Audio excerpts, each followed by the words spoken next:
Showtime. No We are time. live.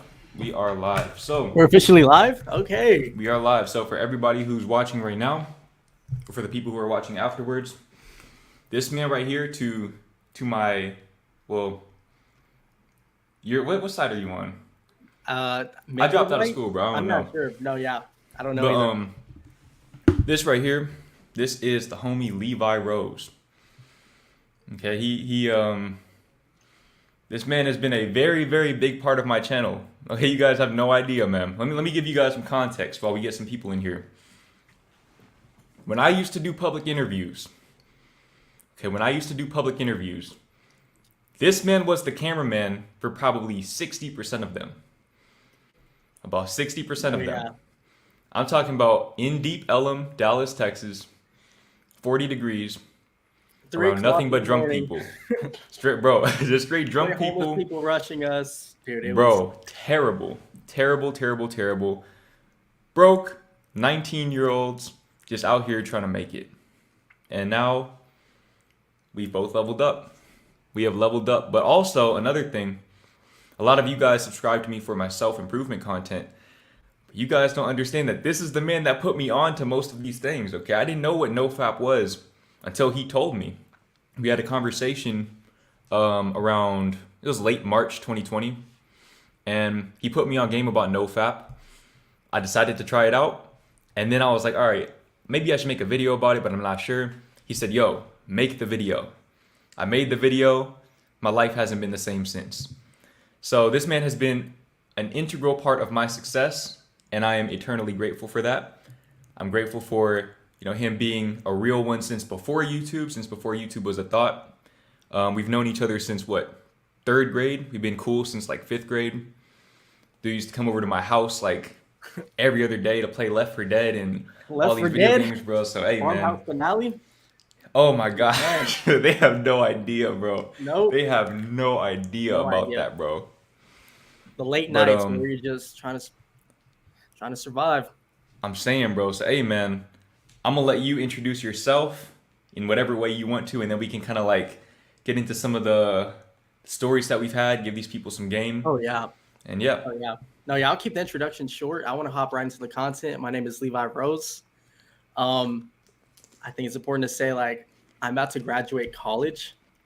And so congratulations. it's been very busy right now, but over the summer, I want to push out a ton of content. And so I'm really excited about all of that when I have a lot more free time. But yeah, my channel is going to be about self-improvement, but I don't want it to limit it to just self-improvement. I want it to be all things life, anything that I find creative. So if I want to write poems, I'm going to put that on my channel. If I want to do some type of other arts, write short stories, do animations, anything, I'm going to do that. I don't want to limit my channel to just one thing. But I will have a lot of self-improvement content for all of y'all who like Jordan for that reason alone. But it will also have all types of other things going on. But yeah, let's just jump right into the stories. Let's get right into it. Exactly, man. So hey, man, look, I've been holding this shit in for a while. This is something I've never actually asked you this. I want to get your perspective on this. So for those of you watching, you've been subscribed to me for maybe a few months. You might remember the story where I talk about my friend approaching 4 girls at the same time to ask for all of their numbers. And I want to get your perspective on this, okay? Because I think that right there, that display of confidence, right? Within a 5-minute time span, you went from not being able to ask one girl for her numbers to suddenly asking 5 girls for their numbers all at one time. And I want to know what was going through your mind as we were making. We made like 2 turns, bro. We covered maybe 2 blocks in that time frame, and suddenly you just came out with this confidence that I had never really seen before, and it caught me so off balance. I was so overwhelmed by your boldness that I just, to this day, it still fucks me up thinking about it. I want to know what was the thought process behind that. Okay, so for a little bit more context, me, Jordan, all of our other friends, we were in Deep Ellum. We were just kind of walking around, just having a good time. And we were doing this thing called like dares. So like solids, I don't know what we were doing, but we were just like daring each other to do like just whatever we wanted the others to do. So Jordan straight up said, hey, get this girl's number, like ask her for her number, and I hesitated. She Well, was no, hold on. Let me interject real quick. The deal was, this is the deal that we made. If I asked a girl for her number, he had to do the same thing. Now I was scared. I was scared to do it. Evidently, we both were.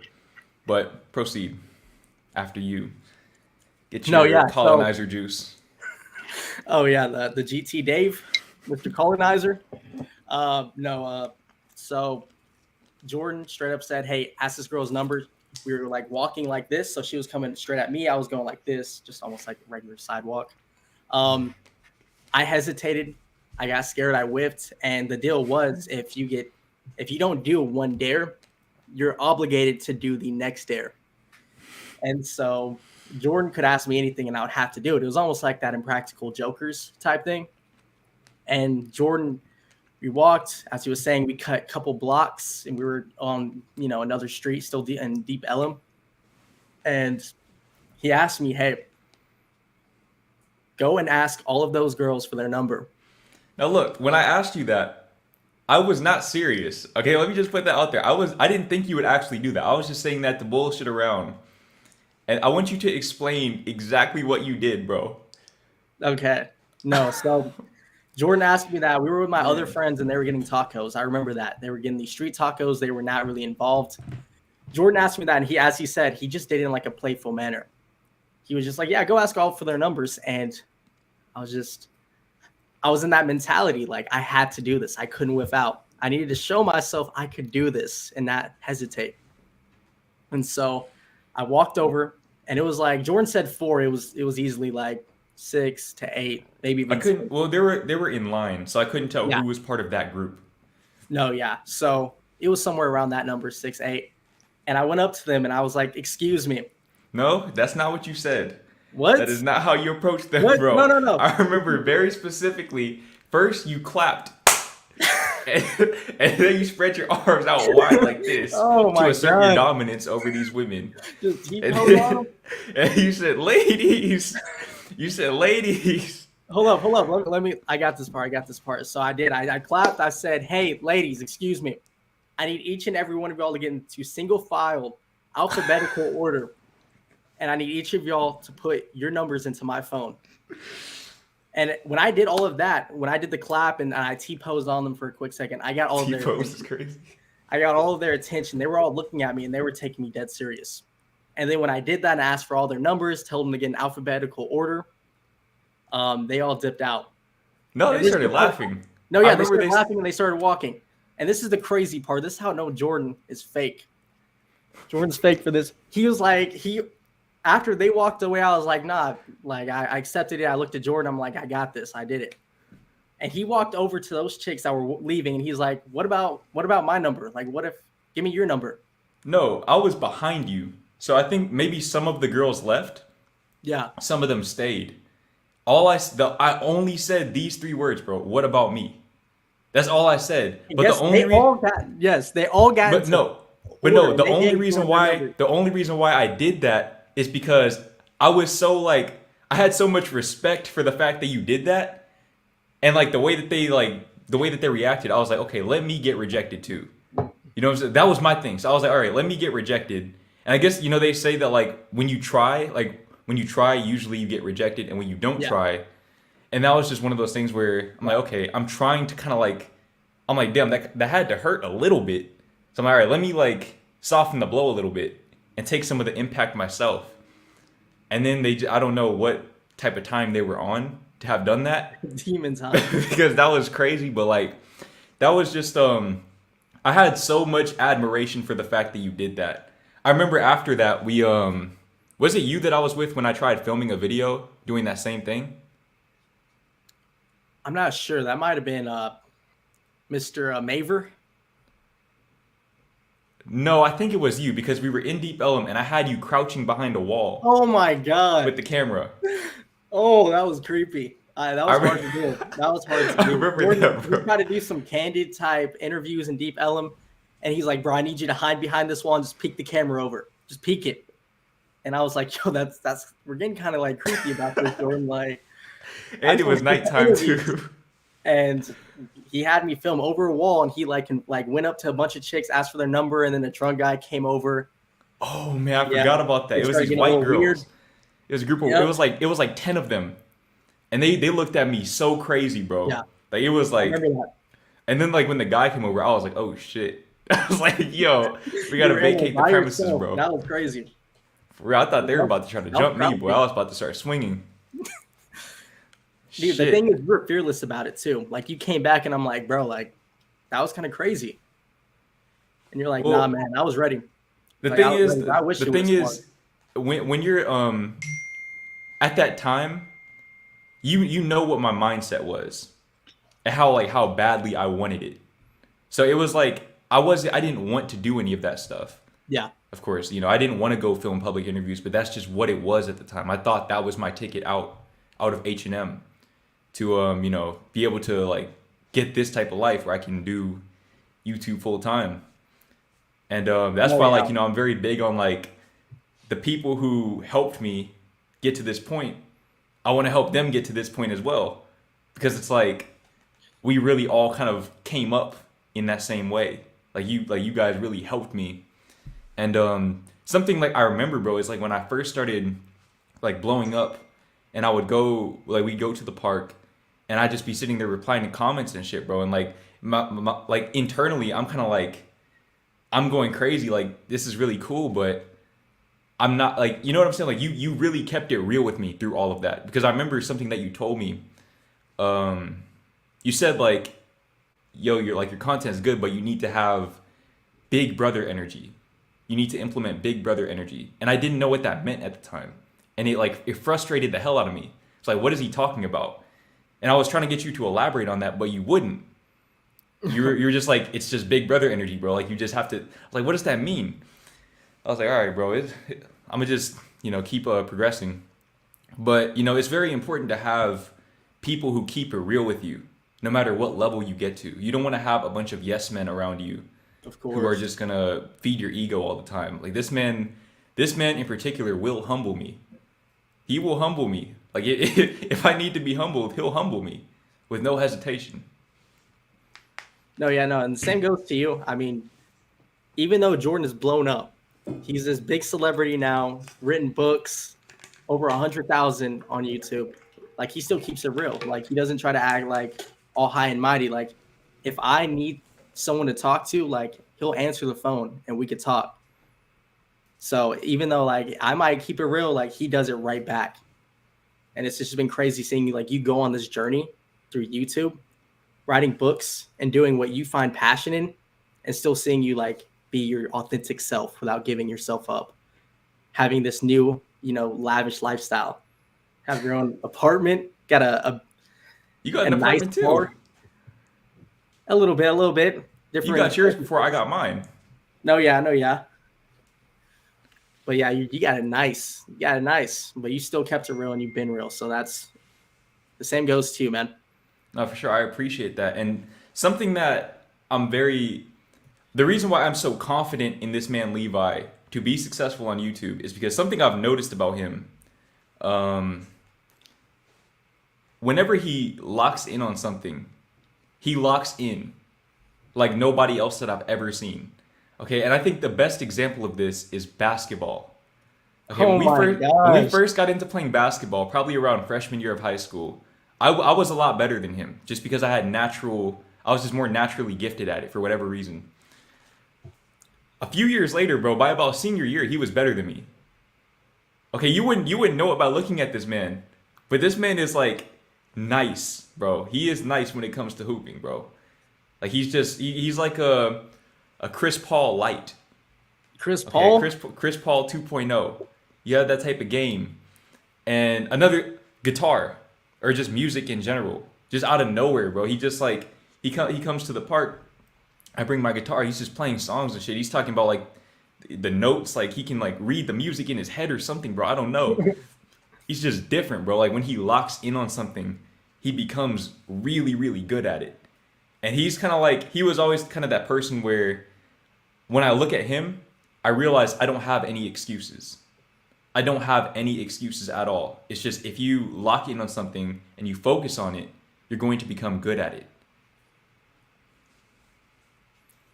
Oh yeah, no, I appreciate those kind words. For sure. I But I can be want to like know that like sometimes. I want to know like where did you develop that mindset from? Is that something that you just innately have, or was that like developed over time? No, that was developed over time.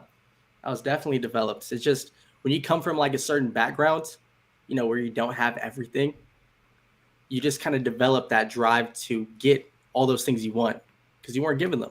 So you kind of become zealous in the things you do and you put your full 100% into every activity, whether it is basketball, it is music, or for you, it's YouTube and writing and poetry. Yeah. And so it's something like, personally, like it's just you get zealous about things just when you find passion in it.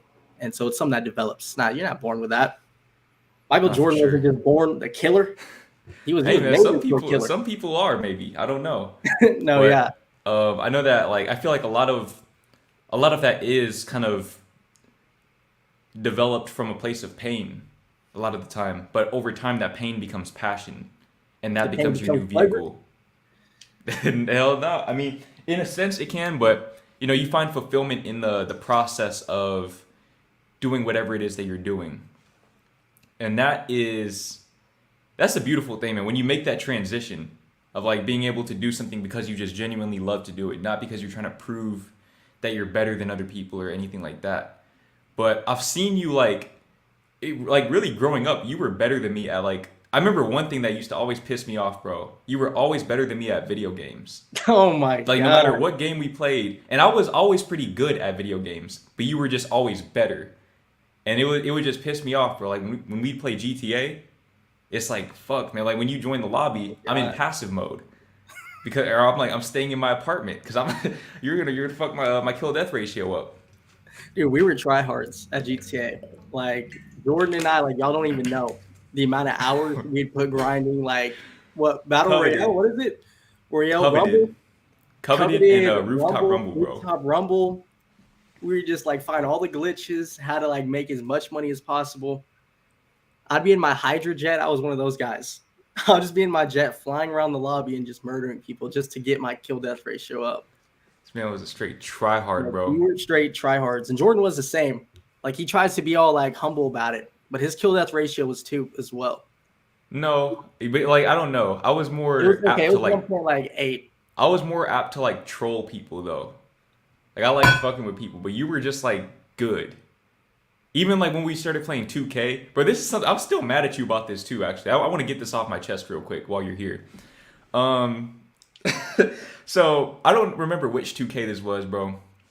But I remember we used to play. It was like the Jordan Rec Center and Park. And I remember you told me one time, bro, I have this character that I'm developing. He's in the lab right now. He's cooking up. I can't let him out the lab yet. I'm like, all right, bro, what are you talking about? A month goes by, bro. He's still working on this character. A month. Okay, so I'm like, bro, this character better be fucking nice, bro. Cold. We get to the Jordan Rec Center. This man comes out with a 6'10", 190-pound power forward, post scorer, pure inside scorer, bro. Oh my God. And we got worked, bro. And he never Oh brought my that character God. out again. I'm still heated about that shit, bro. To this day. Dude, no. The thing is, we almost won that game. Straight full court passed it to you. Open layup. I can't control that though. I can't control that. But you can control the character that you make. A 6'10" power forward, 190 pounds, bro. Yeah. And this was 2K16 too. So like that, a power forward was not the meta. It was like Bro, just point guard who could shoot threes. So I went this completely man, against the you meta. guys don't know. This man has scamming tendencies. Okay, he's not a scammer. I won't say that. But when it comes to video games, this man is grimy. When it What? comes to video games, and you know what I'm talking about, how you scammed Marcus and Keon out of, Oh out my of 3 God. days of their life, bro, that they will never get back, Oh bro. my God. What was Try it to called do the again? Criminal Mastermind Challenge? try to do the criminal mastermind challenge, bro. Try to do the criminal mastermind challenge, bro. You were a scammer, or you had scamming tendencies, bro. I don't even remember how like it all happened, but I think in the Criminal Mastermind Challenge you can't die whatsoever in Grand Theft Auto. You have to run all the heist, and you can't die once in the heist. You can't. I don't even know what it is, but you just can't die, and you have to run it with the same crew. And so it was me, Jordan, Marcus, and Keon. We were running the criminal masterminds, and Marcus and Keon both died like almost at the very end of the heist. And like I quit the game. No. It was the second heist. It was the prison break heist. We were like Oh my like God. 2 out of 5 heists in, bro. So we really could have just restarted. But this, me and Doug had to. I had already completed it, so I couldn't get the reward for winning it was $10 million. Okay, which in GTA money that was a lot, That was a lot. right? So, we had to make like a coordinated decision. Are we going to keep going or are we going to restart? And tell them we decided to keep going. We decided to keep going, bro. So I was in on it too. We were both scammy, just grimy. Yeah, exactly. But as we went through the challenge, we completed it. He completed it really, and he got his 10 million. Keon and Marcus didn't get anything, bro. We were like, "Where's my 3 million, dude?" I think even like as you like set the cuts for the heist, I think you like you gave yourself like 90%, and you told them like, yeah, you're gonna get your 10 million, so it doesn't matter anyways. Bro, they didn't get shit, bro. They got like $5,000, bro. Dog, I remember right after it. I remember Marcus was like, "Bro, where's my money at?" We went and joined we went to a private party, bro, and that's one of the best laughs we ever had in our lives, bro. Oh my God. Oh yeah. Shit. I was like, "Yo, you might have to restart your game," and then Keon and Marcus both restarted their games, and me and Jordan were just in there, and I was like, "Yeah, dog, they didn't get their money." Oh, that shit was so messed up, man. Oh my God, That shit was so messed up, but that was yeah, legendary. that was like I said, man, we were just some tryhards. We were trolls, man. We were trolls. And when we got together on games like that, it wasn't really fair for other people, bro. Like we would just go in and shut shit down, man. We would shut shit down. But like I said, man, we're past all of that. We're not scammers. We don't do that type of stuff. No more. But yeah, man. Tell them about what you majored in college and what made you decide to go with that major. No, yeah. So currently, I'm majoring in social work. So right now, I'm about to graduate. I think I have a week left, and then I'll be officially a licensed social work. And then from there, I'm going to be getting my master's in social work. And so basically, that's just you're a licensed professional, like mental health professional at that point. And I do want to cover a lot of those types of topics on my channel. So of course I want to do like self-improvement, but I also want to dive into like the uniqueness of our mind and how we can better ourselves using evidence-based practices, using practices that have been scientifically researched and they're backed methods to help you. And so, no, yeah, it's exciting. One more week and I finally graduated college. I'm definitely going to be having a video coming out soon about my experiences with college. I'll just let y'all in on that secret. I hate college.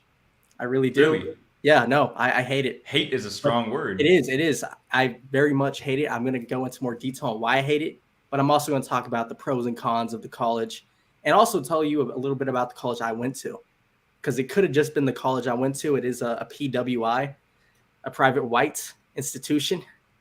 So yeah, it's just a bunch of, a lot of uniqueness about it. Yes, a lot of white people. No offense to any white people in the chat, but it's a very different demographic. Yeah. But it's definitely an interesting experience. I want to come out with a video, talking to y'all about what went on and why I hate it so much, and even maybe other alternatives, than college to get what you truly want and find your passion in life.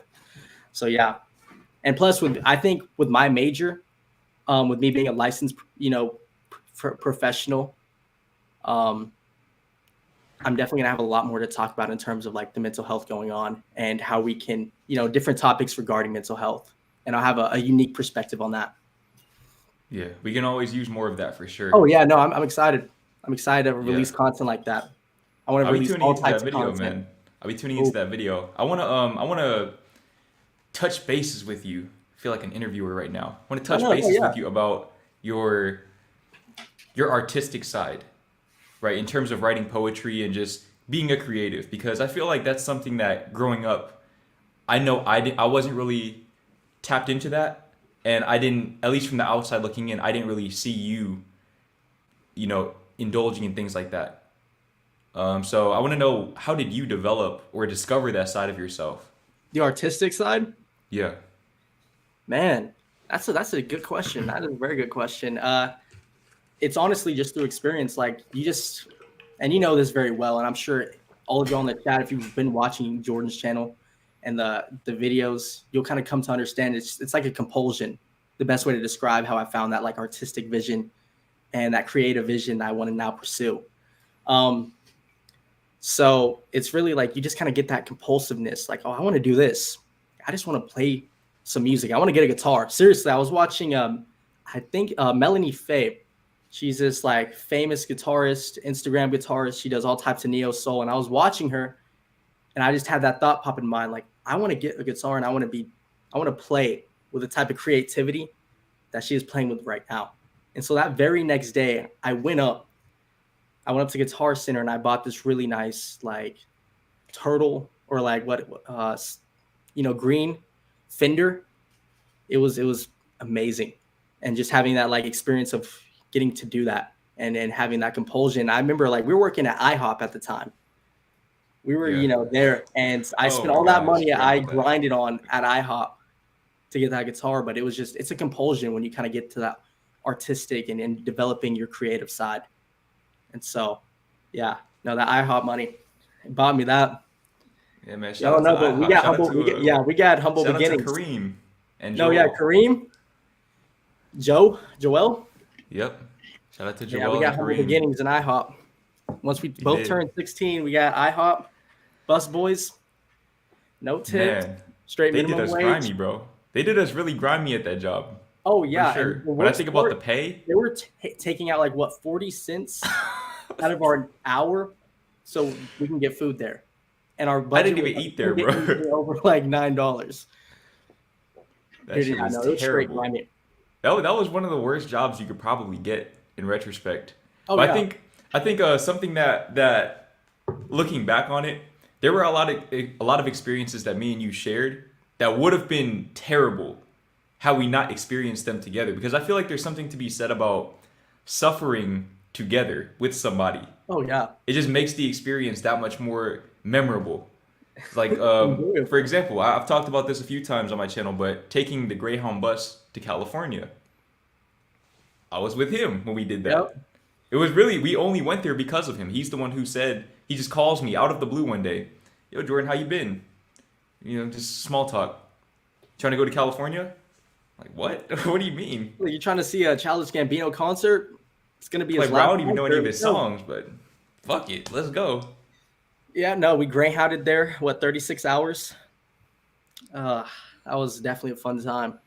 I feel like that's something that we definitely have in common, but I think you had this more than I did early on.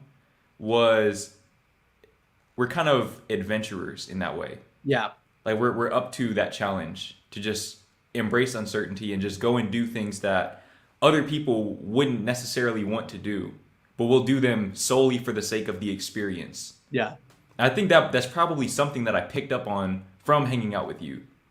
It's like you always had that adventurer side to just push things just a little bit further. So like, yo, like let's go and do this. And me, I was always like kind of the voice of reason growing up. I was like, and he wasn't the only one either. It was some of our other friends too. They were all like, y'all were on some nut shit early on. I'm not gonna lie, but I was like, nah, I think let's just stay at the park, bro. But I think we just kind of found that balance over time. He kind of gravitated towards the safe side a little bit, and I gravitated towards the adventurer side, and we kind of met in the middle, and that's where we're take a Greyhound bus to California, man, like They had just a out of hostel nowhere. Oh with my 800 gosh. people. Oh my gosh, but that hostel was crazy. Oh no, Banana yeah. Bungalow. No, yeah, Banana Bungalow in Hollywood. Shout out to them. We stayed at their hostel. Jordan didn't tell me that we were going to be in a room with like 6 other people. I And thought so you when knew I what a walked hostel in, was. it was man. like 1 o'clock at night. I walked in.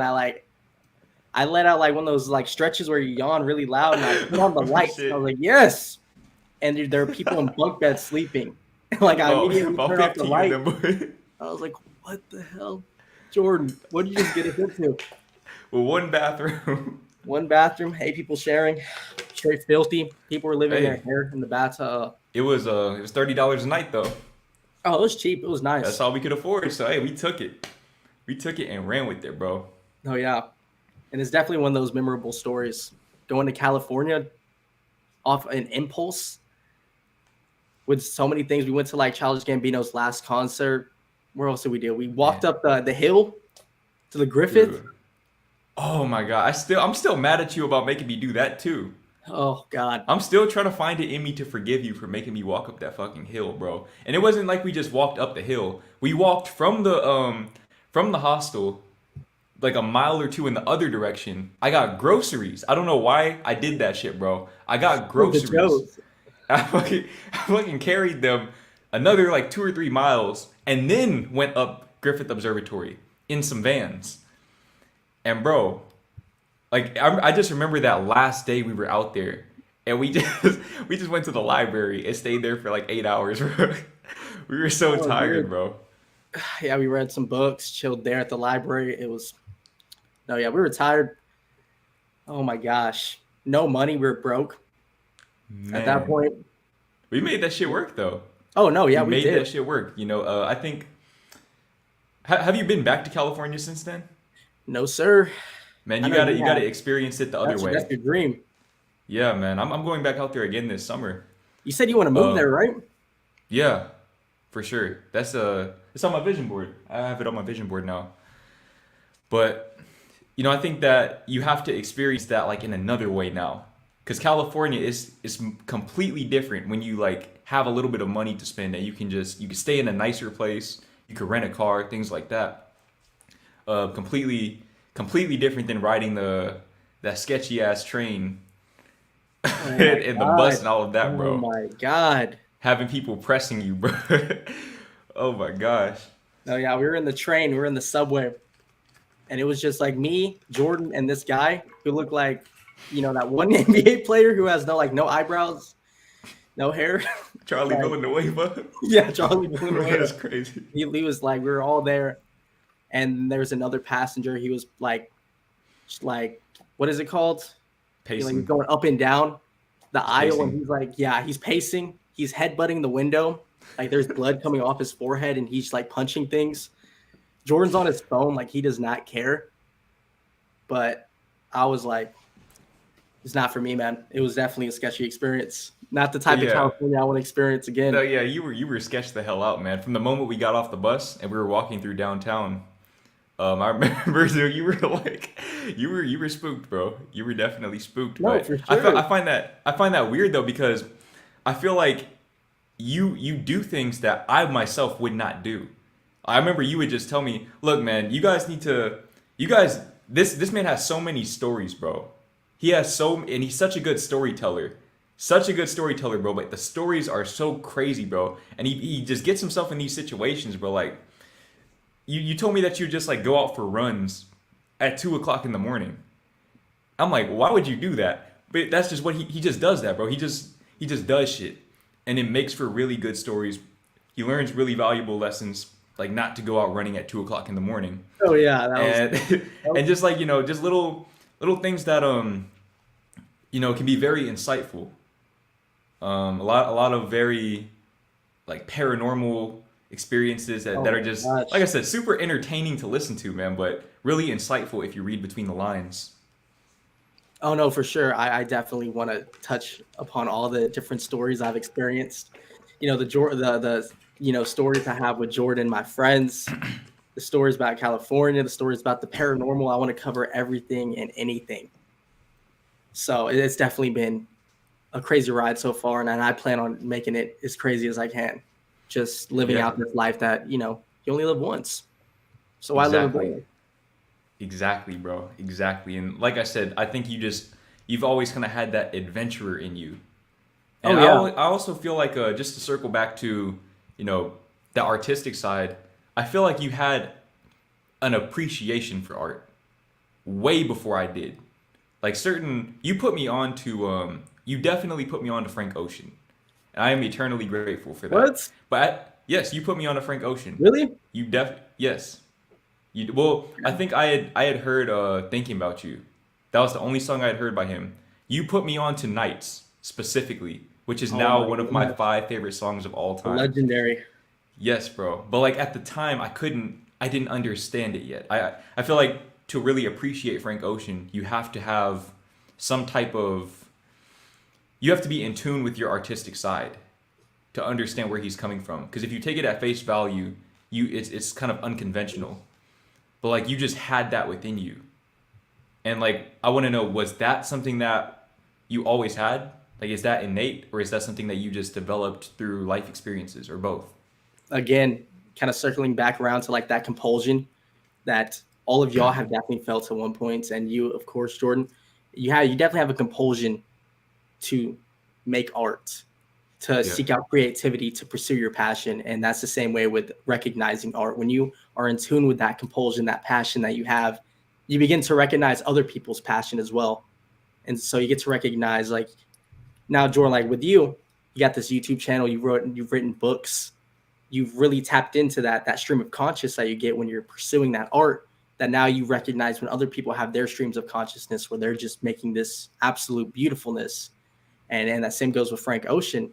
Because you did all of that, now you recognize the passion that Frank Ocean had in Nights when he was, Yeah. making that song. And so it's definitely something that you kind of grow into as you tap into yourself and become, at peace with yourself. And so that's definitely a really good video topic. Just tapping Yeah. into that artistic side and recognizing that. It's interesting. I'd Exactly. love to And further elaborate on that. but yeah, you definitely should, man. It's something that I've been telling some of my friends recently. I haven't made a video about this yet, but I kind of had things backwards in the past. I always talked about being tapped in to, tapped into the essence when you want to create. But what I realize now is that the best art is created when you are the essence tapping into the perspective. You become the flow of consciousness. You become the stream of creativity, of creative wisdom. And from there, you filter that unadulterated energy through that perspective, your unique perspective, and you create unique, one-of-a-kind art. And that's where you have the Frank Oceans and the people that we consider to be geniuses. Yeah. The greats. Yeah. Yeah, you gotta be that vessel. That vessel Yeah. for your emotion, that vessel for everything, basically, all that feeling, all the feelings you're experiencing at the moment, and allow that to motivate you. Whether it is that pain, or the beautifulness or the happiness, just allow yourself to be moved by it and create. Oh yeah, so you're definitely like spot on in what you just said. Be that vessel for the universe. Exactly. So I hate to put you on the spot here, but Oh my gosh. I know you probably, the chances are you have a guitar somewhere within reach. I want to know if you could play something for the people real quick. To play something? Play something, I anything. don't know, man. I don't know. I don't know Play if I can. I got stage fright. Now I know you Where's got your something guitar? in you for sure. Where's your I guitar? can go get it. I can go Oh, get grab it. it. Grab it. I'll go get mine. Oh my gosh. Now let me check out these comments so far. What's going on with y'all? 53 watching. I want to hear some of these stories. No, tune into my channel. I'm definitely gonna go down the rabbit hole of all the stories I have with Jordan and all my other friends in life. Y'all both look fire. FYI. I don't know what that means. Oh my gosh. Okay. Sup? I draw art. Alex. Okay. Nice. What made you study social work? That's a great question. I'm gonna touch upon this before I do the guitar. What made me do social work? Man, it was just, again, it kind of taps back into that compulsion. I started off as a teaching and education major. Like I was seriously going to be a kindergarten teacher, and I was content with that. I was determined to be that best teacher, that good teacher. And I ended up going to I was a camp counselor for at-risk youth in New York, and I ended up wanting to dive into that, and I wanted to dive into more micro practice and helping out, students who are dealing with those those issues in life and the vulnerable population. So I ended up deciding I wanted to focus more on that and helping empower those vulnerable populations. So that's definitely someone that I find passionate. So RO, thank you for that. Dang, guitar, Sir, dude, I cannot play guitar. I that is gave up big that. cap. I'm pretty sure I have like at least one video on my channel of Oh you no, yeah, playing. where I'm playing. Levi play. Oh my Got a gosh, special request, hey man. Special request. Jordan, play Play what? something, play a chord progression. I don't know what a chord progression. See, this is what I'm talking about. He'll just come out of the What? blue with these terms. Dude, play a What was it? What was that 2-5-1, thing that you were dog. talking about? Iambic A pentameter minor. or something? I don't know what any of that is, bro. I got the guitar just so I could play best part, and I just left it at that. Oh yeah, no. I was the same way. Like when I saw Daniel Caesar and Steve Lacy playing, I wanted to play just like them. And then shoot, it just kind of evolved from there into wanting to just play like my own style. It's been a while, man. I just been focused on just getting the school done, working 4 jobs, doing doing YouTube. It's been a lot. Oh, it's out of tune. Jordan. Oh man. Dude, play some Daniel Caesar, dog. Hold on real quick. Can you what can you play on the keyboard? I only can play like a few chord progressions. I still haven't don't know really what a been chord like progression is. what? I don't know what a chord progression is, man. See, Honestly, just you three and fingers. you and Marcus, man. You guys, when it comes to music, I don't know. You guys are just different.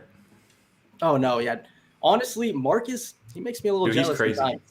Marcus is crazy, man. When it I comes remember to like, any, oh my goodness, bro. dude, we were at the park one time, and like you brought your guitar and you were playing it, and then I started playing it, and I was like, man, I'm good. Like I like this. I've grown a lot in the guitar. And then Marcus grabbed the guitar, and I was like I don't know anything. And I was mad. That shit will humble you, man. When you hear Marcus Yeah. playing the guitar, you don't want to play anymore. No, yeah, no, exactly. Like Marcus was like, "Here, play some, man." After he got done playing, I was like, "Nah, dog, I'm just gonna keep I'm playing." good. I'm good, man. Thank you. I That's appreciate all it. you, bro. I'm just focus on school, bro. I just need to get school out the way, man. Sorry. Man, hell no, man. Marcus is that man is super super talented. Drums too, bro. Drums, guitar, art. He's just I don't know. He's a different breed when it comes to stuff like that. No, yeah. If you want to talk about art and really dive into that, get Marcus on this channel. The thing is, bro, like he told me he doesn't read music or anything. He just like I don't know if yeah. like I don't know what it is with him, man. He's just He has good. He has that stream of conscious. Like he'll just find something and then he'll roll with it and play it, and it's absolutely amazing. Man is different, bro. No music theory whatsoever. Doesn't understand notes or any of that, but he'll just kill it in terms of that in the music. Hey man, Marcus, if you're watching this, bro, you're different. You are different. Shout out to Mr. Maber. Mr. He also Maber. did the cover work for my book for Soul Shock. Oh, dude, that was crazy. Because I was wondering where you ended up getting that cover. Because I felt like it really embodied Dude, that whole let me topic. tell you something that fucked me up, all right? So the way that I found the inspiration for that cover, something kept telling me to go to the Dallas Museum of Art. Now, I'm not particularly enthusiastic about art. Like, I can appreciate it, but it's not something that I just go out of my way, especially driving all the way to Dallas. I went to the DMA just by myself because I knew that I was going to find the inspiration. I just didn't know, like, how or what it was going to be. Something guided me to this room, bro. It's this little room ducked off. Have you been to the DMA? Yes, I seen that exact exhibit you're talking about. We've talked about this. Yeah, bro. Yeah. Yep. Just guided me straight to that one. And I just remember looking at it and I was like, that's the one. Like, that's the one. And I was looking it up. I couldn't find any pictures of it online. So I had to ask the lady, like, yo, can I take a picture of this? It's like, yeah. I just sent it over to Marcus. I was like, yo, man, can you do something with this? So I got you. Man made me a cover, bro. It's like, it's crazy, man. I feel like whenever you allow that energy to flow through you, like that creative wisdom, the pieces fall into place. You'll just naturally become acquainted with all of the resources that you may need on your journey. And next thing you know, you have a whole book there, or an album, or anything else in between. So I want to know, you recently told me that you really want to allow your creative side to flow freely. Exactly. And so Yes. what does that entail for you? What does that look like to you? Is it like, we obviously know that, YouTube is a big part of that, and Oh yeah. that's the platform. But are we talking like books, songs, well, like, what are we talking about here? Yeah. No, yeah, I know you're gonna hate this answer, but I want to do anything and everything. So I want to I do love that answer. books, music, all types of different creativity and creative arts. And I want to dive into each and every one of those. I don't want to limit myself to just YouTube. Just as you, like, you don't want to just be on YouTube. You want to do books. You want to do all types of different things. And so I'm, Yeah. I'm the same way in that aspect, that I just want to let myself be moved to do whatever creative art I want to do. And I can have a platform in which I can put that art on. Because at the end of the day, art inspires art. Creativity inspires creativity. So I'm hoping that with my channel, I can inspire someone else's creativity, or I can aid someone in some type of way. Just as you do the exact same thing. You just want to inspire and help, those people, help your viewers. And so I'm the same way in that I definitely want to do anything and everything and let myself be inspired by art. So then I can continue that process where I create art and that inspires other people, and then they create art, and it's just a long line, that circle of Okay. creativity. Exactly, man. And that's something that resonates with me a lot. I feel like, for example, and this is something that you called me out on, not the last time we talked, but the time before that. You told me that I had picked you up and I had been playing a certain type of music, right? And I feel like I kind of made that connection on my own time, that music, I wouldn't say it was blocking that creative wisdom, but it wasn't conducive to being in that creative space for me, right? And I had to learn that there's a time and a place to listen to music like that. But in my general day-to-day life, it's probably better to consciously consume music that keeps that wisdom flowing. And so that's why I've been listening to a lot of Frank Ocean, a lot of Kendrick Yeah. Lamar, a lot of people that I really see as artists first and musicians second. Yeah. And people who are really, you can tell that it's coming from a place beyond them. It's not Uh-huh. formulaic for them. It's just art, which is why none of their albums look the same as the last one, and they only drop like once every 15 years. Is because you can't force art like that. It just happens. Exactly. Speaking of which, I don't know if you know, but Kendrick Lamar is dropping Oh something yeah. I'm May excited. I'm 13th, excited man. to see that. I'm looking forward to it. And like I'm kind of looking touching forward to it. back on what you just were talking about, like we are definitely impressionable beings. We feed off the energy that we put in our lives. I know for me, and I'm sure you can relate. Like I used to watch World Star Hip Hop all the time, and I'd see those fight compilations, Oh man.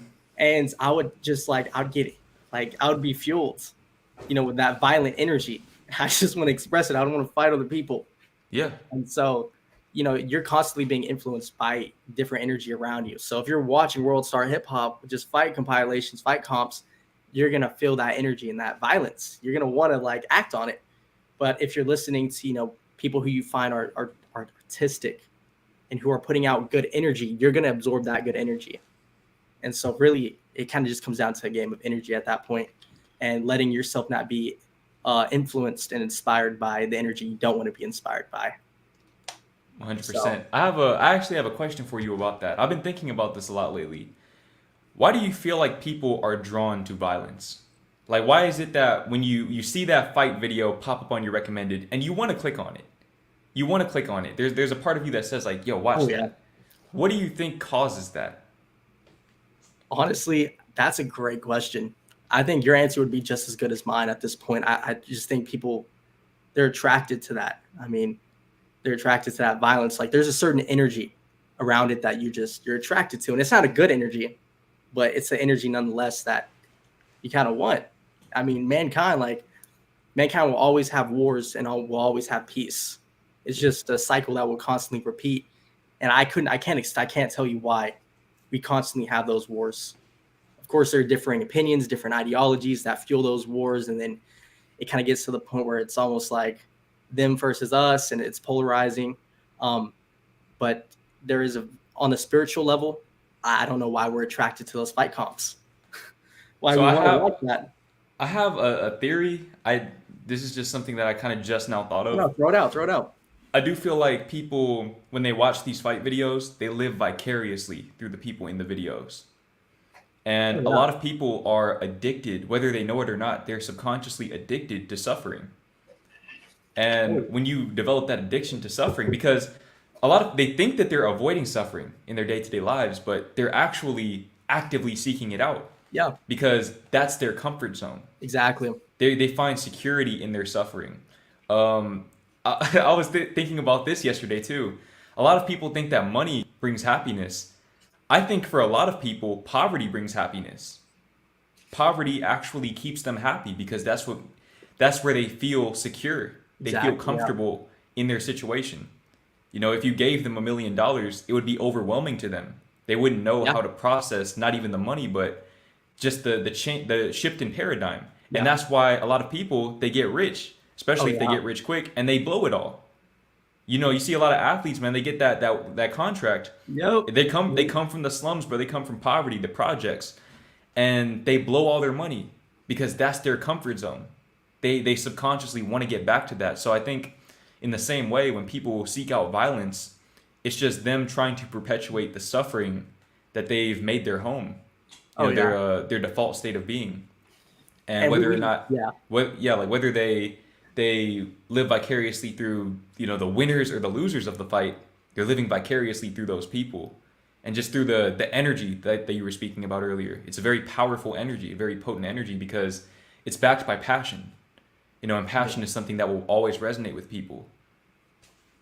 Oh no, for sure. And we just read that book by Eckhart Tolle, correct? Yeah. The Power of Now. Power of now, yeah. He touches in that book about people like to identify with what they like to identify with pain and with Pain suffering. body. And so when they identify with that pain and that suffering, when they identify with that, they want to still be in that situation and still like do those things. So if you identify with, violence, that's something who you think you are, you're a violent person, or you grew up in violence, you're more, likely to watch that World Star comp, Yeah. And And if you so notice, man, yeah. when you click on that video, that one video, you don't just watch that one Oh video. my God, no, it's It's a rabbit everything down hole. the And line. once you go down, it's a wrap from there, man. You can 2 hours, throw bro. away 2-3 hours, bro, just sitting there watching fights and just feeding that energy. And it's addicting. And it's like, when you have that certain level of consciousness, like, all right, this isn't really good for me, but you still feel that pull to it. Oh yeah. And I used to feel that like I'd watch those comps 2-3 hours and then we'd go play basketball and I'd just be on like that demon energy. I just wanted to like straight like demolish everyone on the court and I want to hurt people's feelings. So that was your secret, bro. Because I remember doing that's what like I noticed at a certain point you started coming with a different level of intensity when we play basketball. Where Yeah, I was like we'd be tryhard. playing 21 and I was like, you know how I play. I just kind of bullshit most of the Oh time. yeah. And I'll just kind of like, just throw up random shots. I don't really play defense like that. And everybody's just kind of like, everyone else is kind of in that in between space. And then you're just like really out here. And that's why, like, for me, I'm gonna keep it real with you. I always took a lot of joy in in whenever we play 21, setting you back to zero Oh because my God. because I could see the light leave your eyes in that moment, bro. I could just see it, bro. I could see it because I knew when you take it seriously and I don't, you can't get me back. Oh yeah. You can't get back at me because if you tip me, it doesn't matter. And so I always like, I don't know. Like I said, I'm a troll. A lot of people don't Yeah. know that I really am a troll, bro. No, yeah. Jordan's the ultimate troll. So he'll detach himself away from the situation and the outcome. So if we're playing basketball, he won't care about winning. Seriously, he doesn't care about if he gets clamped or he gets locked down. No, I His goal don't. is to just like get under your skin. And so like Nah, bro. there's no way you can get him, back at him. That's the So funny thing, bro. Like a lot of times when we play 21, especially, that's the reason why I like playing 21 and not team basketball. I don't care about winning. I just want everyone else to lose. So like, like I hate talking with you about this. no, I'm a fucking asshole, bro. But like I don't know, dude. Whenever we play, it's like we'll play 21, and the final score will be like I'll have like 5, and everybody else will have like 3, and we'll be playing for like 3 hours, because I'll just keep setting them back to 0. I don't know, Rich. That shit is just funny to me, man. That shit is funny to me. No, yeah, the ultimate troll. Yeah, I look back on those days and I'm definitely like, I'm embarrassed. I won't lie, because I used I to don't take think it I so serious. I think that's just part of that was just part of your process because I went through that as well. You know, I think especially like there was this point in probably July and August of 2020 when I hit my basketball prime, and I started dropping people off, bro. And I really that's when I really started to kind of like take shit seriously and focus on winning. And bro, it's addicting. It's Oh yeah, addicting. Like especially when somebody talks shit, bro, and you hit the game winner in their eyes, and you just look at them and you see in the words of David Goggins, like I just took their soul. I I just took took a your piece of soul. their soul and added that shit to my collection. That shit is addicting. And I see how people like Michael Jordan and Kobe Bryant and all of them, they just they took that and ran with it and became all time greats. But I also feel like there's a balance to be attained if you want to have peace of mind. And so I look at somebody like LeBron, for example, who may not have that same um, maniacal, Mentality. diabolical mindset to just kill, but he's still great because he optimizes who he is. And Oh that's what I yeah, was talking about earlier when I said making that transition from pain to passion. yeah. And that's a transition that I had to make very recently. And it was a very uncomfortable experience for me, but it was necessary, to go from let me hit these accolades to flex on these people from my past who aren't really thinking about me at this Yeah. point, as opposed to, going from that headspace to being in a space where let me create because there's something within me that needs to be expressed fully. Oh yeah. And I love how you can like talk about that transition from pain to like passion. It's kind of like the transition from like weakness to strengths and like Yeah, focusing on the strengths of yourself rather than the weaknesses.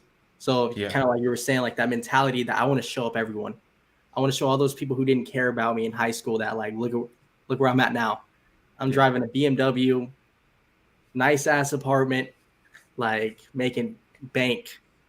And then you kind of went from that transition into the transition of like, I just want to like create. I want to like pursue this passion, this compulsion I have to create. And honestly, all your viewers and I, like we could tell like there's definitely like we could see that transition and the content you put out, the quality of it, and it's definitely been like a huge level up in that sense. No, for sure, for sure. I appreciate that. And it's like I think the greatest reward is just being able to be at peace in my day-to-day life and not feeling like, damn, bro, I gotta. It's like not having those people and one person in particular that I'm thinking about in the back of my mind, trying to show that person up because I realized something, man. I might kind of like fuck somebody's day up with this one, bro. But somebody needs to hear this, man. Somebody somewhere, whether you're watching this live or afterwards. But if you're trying to prove somebody wrong, okay, I'm gonna tell you kind of like the space that I was in. My thing was I was so resentful towards this person for rejecting me that I wanted them to feel all of the pain that I felt. I wanted them to feel the loss. At the end of the day, like I always say, we all just want to feel understood, right? That's why we make videos. That's why we watch videos, and we seek love and friendships and everything. We all just want to feel understood. So, for me, it was a matter of wanting her to understand my pain, right? Wanting her to like see. I wanted girls to like go to sleep thinking about me, bro, and thinking about like, damn, I fucked up. I really like I was fucking diabolical, bro. Like on the low, man, I had a lot of animosity just No, within yeah. me. And like I said, that was that pain. But what I realized, bro, is okay, there's only one of two ways that this can end, bro. Either that person doesn't care about what I'm doing, so they're not going to check in on me to see how Yeah. I'm doing, like in terms of my success, so it doesn't matter. Or if they're already seeing what I'm doing, my mission was already accomplished from the beginning. There's nothing to prove. They're already, you get me? So it was Yeah. at that point it kind of becomes very, very futile to live my life on the basis of what other people think, and especially what one or maybe a few people think, people who aren't even in my life. Oh no. No, I totally get you. That's you know, you're motivated by all the different things in your life. You're motivated from that hurt, and you're motivated from that passion.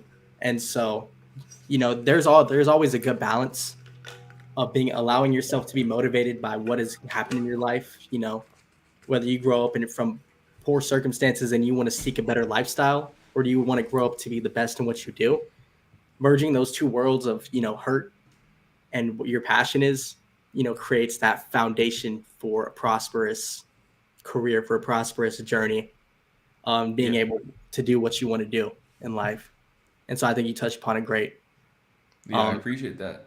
I mean, No, prosperity and peace, bro. That's the key to finding both of those exactly. things. Is like I like to think of it as alchemy. Shadow work is like alchemy, where when you can find a way, like something like what I did with Soul Shock. I look back on my life and I think that's the coolest shit I've ever done. Where I took the most painful experience I've ever, went through in my life, and I turned that into art. Yeah. And it's like it was so cathartic, but it was also just being able to put that out there and say, hey, somebody else is going through the same thing. They're looking for that feeling of understanding somewhere.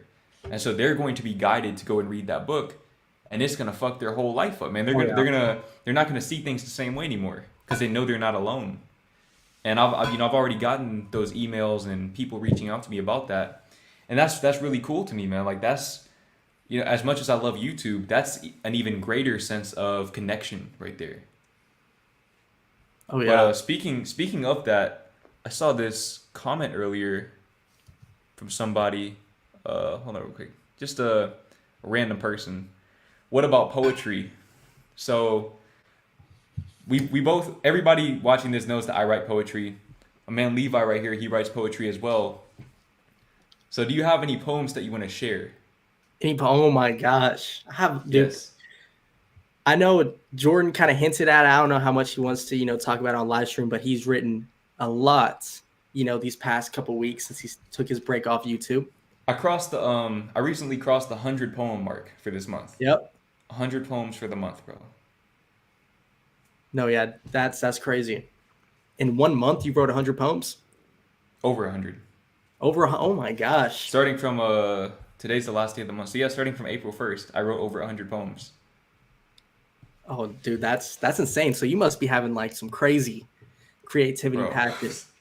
Bro, I'm telling you, man, when it gets to that point, especially once I took a break from YouTube, it was just crazy, bro. Oh, I'm yeah. talking like 8 poems in a day. But it's like, it's not even like I'm just sitting there looking at the blank page.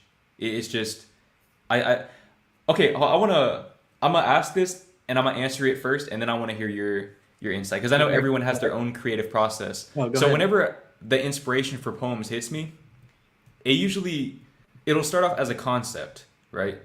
And then I'll get usually 2 words that rhyme or just that sound really good together.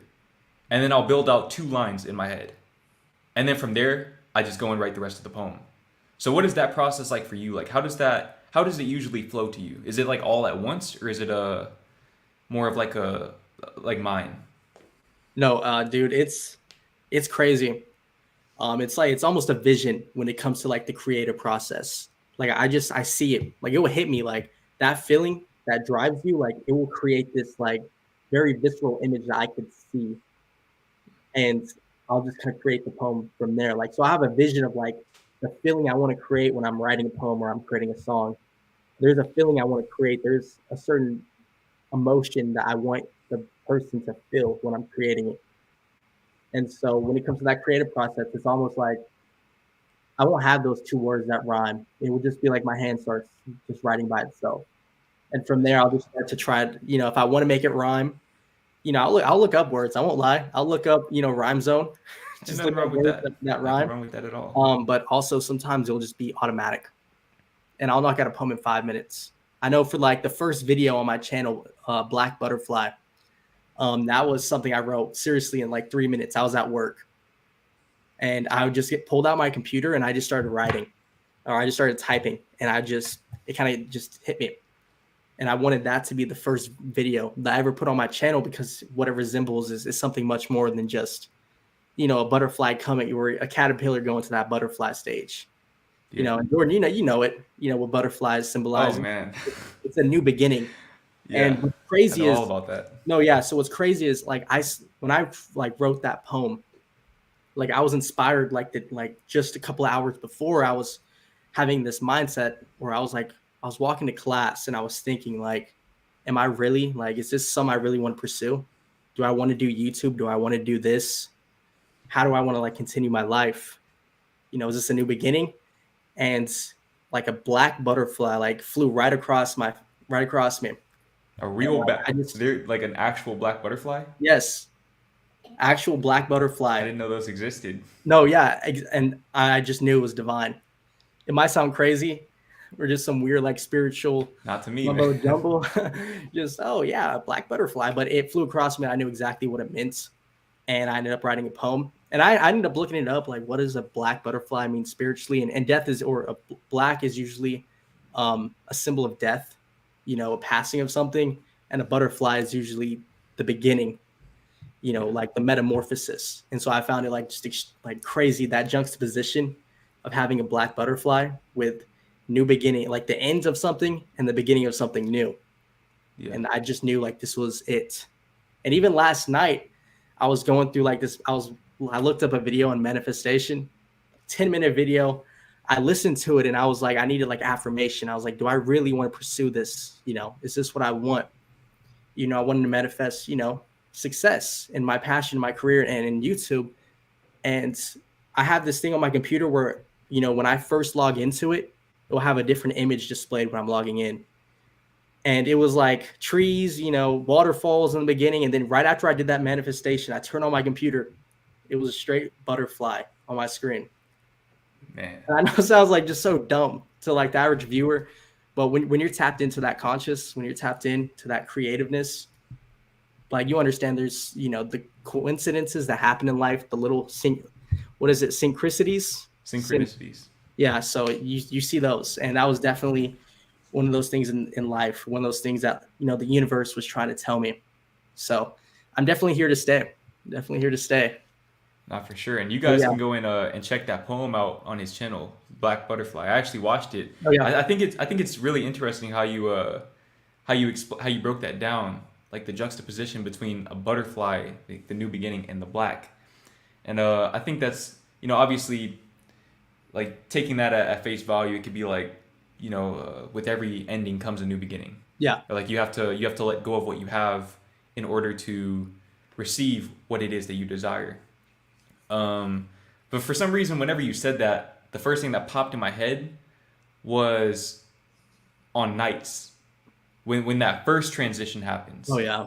and new beginnings, and it's like that song feels like, I don't know. It's always given me that same conflicting feeling of like an ending and a new beginning for me. Oh yeah.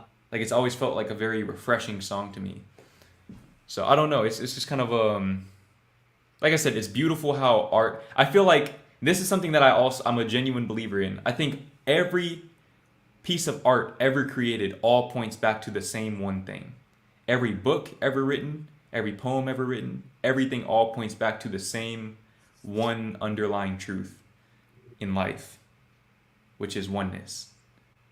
Just oneness. And then from there, you know, everything else kind of branches out from that one truth.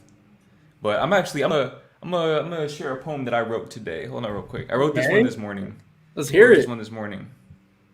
Let me see. I need to do a better job of naming my poems, but let me see. For now, it's called Infinite Being. This will probably be on my next book. I'm a vast projection of infinite creation. Through the introspection of spiritual sensations, I've realized my reflection is of little relation to my true potential. This profound realization enables those torrential waves of elation to wash away my worries. Thus, the delegation of my infinite perspective to a mind lacking patience is a lesson in futility. The time is now, as it always has been.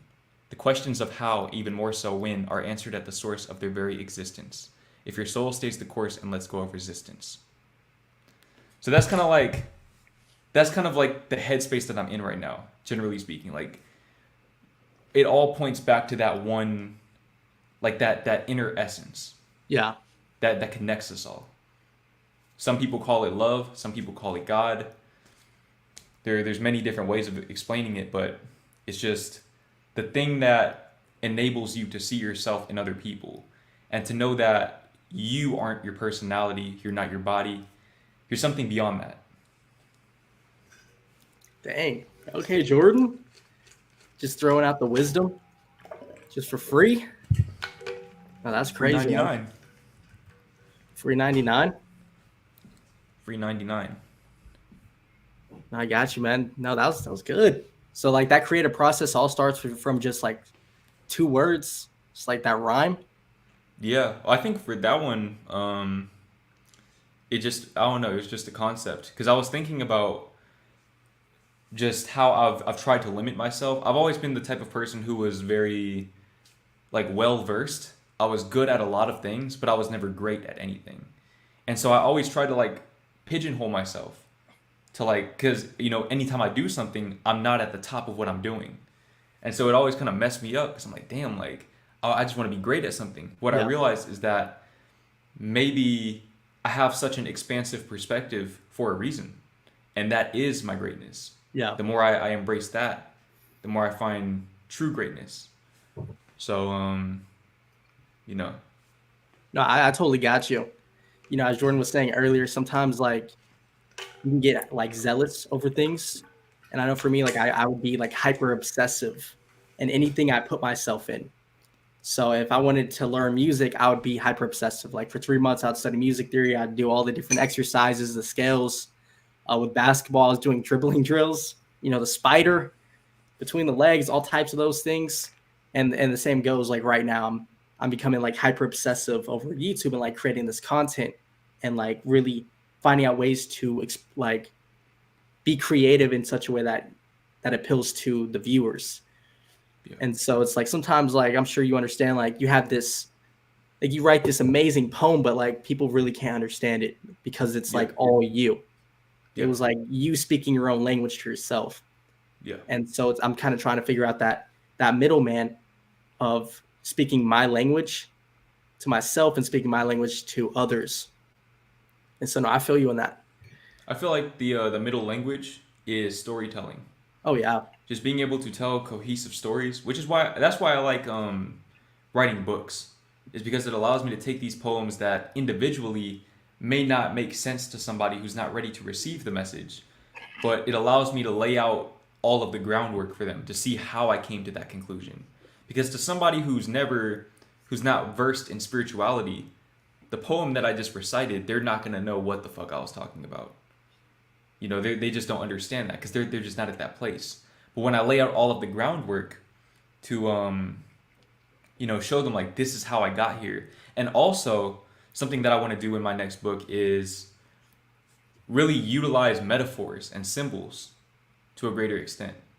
And like like for example, enlightenment, people may not understand that conceptually, but if I relay that to them in material terms, to just show them, like show yourself at the pinnacle of material wealth, that's something that they understand. Everybody can understand that because they've seen it before. Yeah. That was definitely an interesting topic. I'm starting to get sidetracked. I looked over and I turned to the comments because I didn't even realize there was like that private chat and then comments. So now I'm able to see comments. Oh wait, you weren't. Wait, hold on. I was looking through my the comments phone the whole time. No, so I'm just now seeing everyone comment. I was like, "What? How many people are watching?" Okay, I know the first comment I saw, MD cringe. It's messed up. Man, shout out to MD, man. Shout out. We love it. Sending positive energy your way. No, yeah, for sure. Blessings. Okay. What's going on here? I know I saw someone say Levi from Attack on Titan. I'm about to spoil Attack on Titan for y'all. I read the manga. I'm about to spoil You do watch anime, huh? I remember there was you were trying to get me to watch this one anime for so long. I forgot what it was. Was it Neon Genesis? I don't remember. You kept pressing me. You kept pressing me to watch it. I was like, all right, bro, I'll get around to it. I never did. No. No, I've definitely gotten tired of anime. You just kind of see like the same things playing out But nah, I never really gave it a fair chance. I don't know. It just doesn't really you like should. appeal to me. I don't know. It just doesn't really. I don't feel drawn to it like that. But Really, no, I I get it. did just got finished watching this show. It's called Dark on Netflix. Dark? What is it about? Dark. It's about time travel, Oh, bro. It's a really. I I always think thought you'll about really that. enjoy it. You'll really So, enjoy that show. so what would you rather? Would you rather meet your ancestors, or would you rather like meet your future offspring? Well, here's the thing, man. I'm black. Okay, so I'm not. There's a certain point in time that I'm not going to. Like, I'm not going to like the 1940s or whatever. There is nothing for me over there, bro. I No, don't no, want no. to. Just meet your ancestors. Just meet your ancestors from the past. You don't have to worry about the time error or anything like that. Doug, I don't even know most of my extended family. I don't like. I don't know. I think it'd be more interesting to kind of like meet your. Would you rather meet your past self or your future self? Oh, wow. I love. We've talked about this.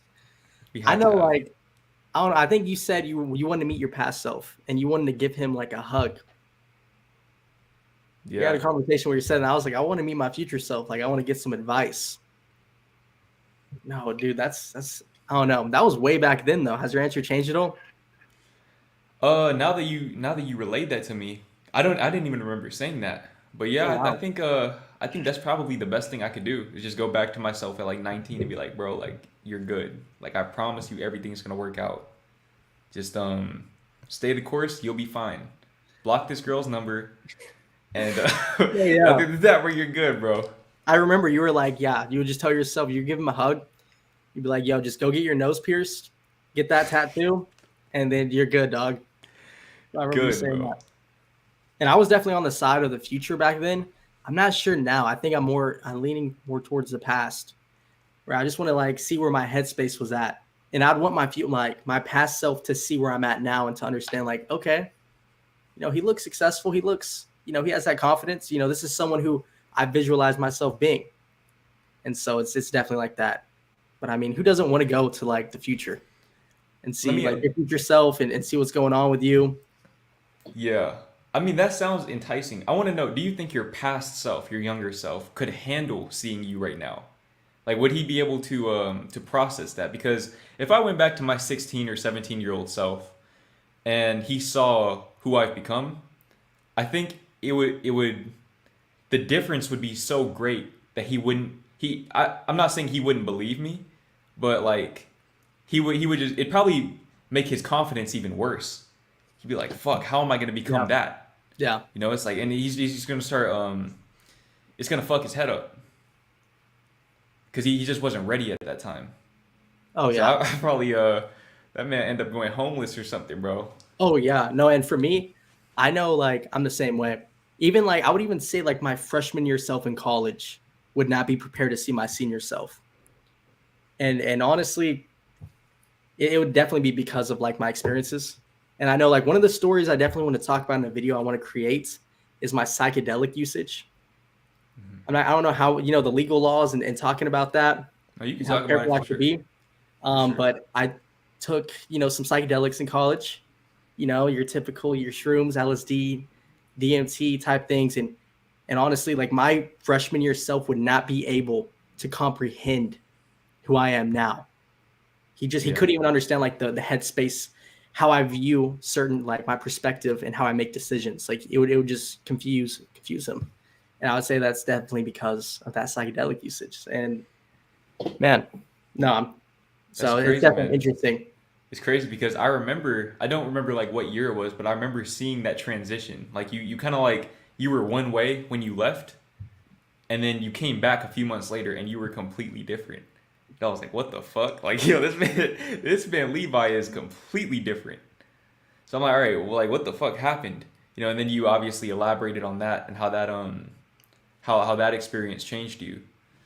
And it was just interesting to see because I've seen you kind of like try different things out. Like I said, you've always been an adventurer, so you were more willing to kind of explore the boundaries of who you are, and see like, all right, I'm gonna really go into this aspect of myself fully. I'm gonna change my style. I'm gonna change the way that I speak, everything. And that was something that I always found really intriguing. Oh yeah. And you've experienced as well. That Yeah. ego death Yeah. definitely it puts you, it humbles you Yeah. in a very dramatic way. At first, you don't know what to do when you have that ego death and you're just like your life is shattered. You're trying to cling on to that illusion of self, that self you once were, but then you just kind of you accept and embrace it and you become this new human being, brand new. You have the same name, you have all the same, identifying traits, but at the core, you change significantly for the better. And so, no, it's definitely been a crazy ride, and yeah, it happened overnight for me. No, yeah, Yeah. it's definitely fascinating, the whole idea of that. Yeah. I know those are gonna be some very very fascinating videos to watch Oh my gosh, I do. I for want to. sure. I was gonna do. I was gonna release, my top 5 benefits I found, uh, on the, I think April 19th or 20th. It was National Bicycle Day when the scientist first took LSD. I wasn't able to, but I definitely want to create some stories. Like a teaser. Like I went to the hospital because of psychedelics. It's crazy. I definitely want to go into detail on that and make some videos about that and all the experiences I've had, all the benefits. I'm not condoning the use of this, if I have to say that. Not condoning the use of psychedelics whatsoever, but I want to talk in educational purposes what has happened to me, the benefits I've found from it. Yeah. Oh yeah, Those are gonna be that ego very death, very very you can insightful you can videos. pursue ego death in 2 ways. You can pursue it through like meditation and mindfulness, and that's more of like a subtle way of like killing, not necessarily killing, but getting rid of that old self and embracing that new one. And then there's the other way, straight psychedelics let it happen to you in one day. Within 4 hours, have that ego death become a brand new person. But no, it was great, beneficial experience. Yeah, I'm invested, bro. I'm very very very invested in that Oh yeah, no, we're gonna see, Jordan. We're gonna see. for sure. Let's see. Uh, do you have a YouTube channel? Me? Oh my YouTube channel is Levi Rose. I don't think I'm the first one to pop up. I think it's like some rusty truck that has like The 35 truck is subs. crazy. I'm How hoping I many can subs does he overtake him. have? I'll check real quick. I remember there was a point when you looked at my name, and I was like the fifth person down. No, yeah, I'm not even the fifth. I'm like the 10th. My name it's Levi Rose. You have to scroll down. The thumbnail in Jordan, it shows what my profile picture is. Is there a way for you to link? Yeah, I'm gonna put it in the Okay, cool. description. Nice. Oh yeah, come check out my channel. I'm gonna do a lot of like similar content to Jordan, but I'm going to apply my unique perspective and create Yeah, just totally different content. And I know that y'all will benefit from this content or whatever I put out, just any type of creative content. But yeah, no, I definitely have a YouTube channel, Levi Rose. Just type it in. for sure, for Oh, for sure. I want sure. to ask you something. What's up? So with your appreciation for art and in particular music, what is one song that you would say encapsulates your life? Oh my gosh, Only I one hate this song. question. Only one song. What would you One say? song. Oh shit. Daniel Caesar? No, I don't think so. I think that Daniel Caesar, a lot of his songs have encapsulated uh chapters of my life. Yeah. But if we're talking about just one song, um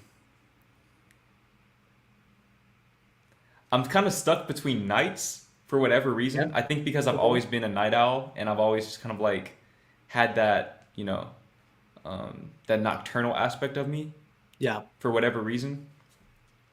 I think Too Deep to Turn Back actually by Daniel Caesar is a like a because this is something that I know me and you have both noticed is like places that we work at and things like that they close down.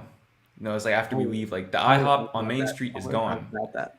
bro. And it's like little shit like that. It's kind of like we can't go back. So I guess Yeah. another song would be Ramen and OJ, for a more like hype song, a more motivational song. Yeah. But just any song that conveys that message of continuous progression.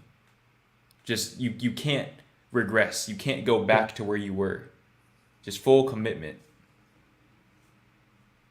Oh yeah, no, that's crazy. I'm gonna answer the question, but I want to first touch upon what you just talked about, how things in our past are like closing down or shutting off. I know IHOP, the one me and Jordan worked at, closed down. And even though it just seems like a normal thing, it's almost poetic in a sense that that chapter of my life is now closed, that, you know, that person who I was back then. And then for me personally, I know we had a very big winter storm hit Texas, and it ended up messing up my pipes in my house, and it flooded my house. So like I no longer have like my home to go back to. And, you know, it sucks, but I think it's almost poetic in a sense that like that chapter of my life is now closed, and now I got to keep going on. And so things like that are just like happening, and it's just like, I think you nailed it perfectly. Like there's really no song that encapsulates, you know, your life. Maybe it encapsulates like a chapter of your life. So I know for me, high school is definitely Childish Gambino. Yeah. Like that's all I used to listen to. You can ask Jordan. We listened to Yeah. every single song. It was bad. I didn't listen to anyone else. I had no diversity in my playlist. And then I started listening to Steve Lacy kind of like college freshman, sophomore year. And then after I took those psychedelics, my playlist rapidly changed. I started diving into like classical, lo-fi, things like that. Started listening to jazz, actually. So like John Coltrane, things like that. And so I think that there's no like perfect song that encapsulate like that really captures what my life is. It's rather just different songs that capture different moments in my life. Okay, so let me revise the question then. What song do you feel like encapsulates the chapter of your life that you're currently in? Oh, And man. while you answer that question, I'm gonna do this real quick. I'm gonna share the screen. Let me see if I can do this. Hold on real quick.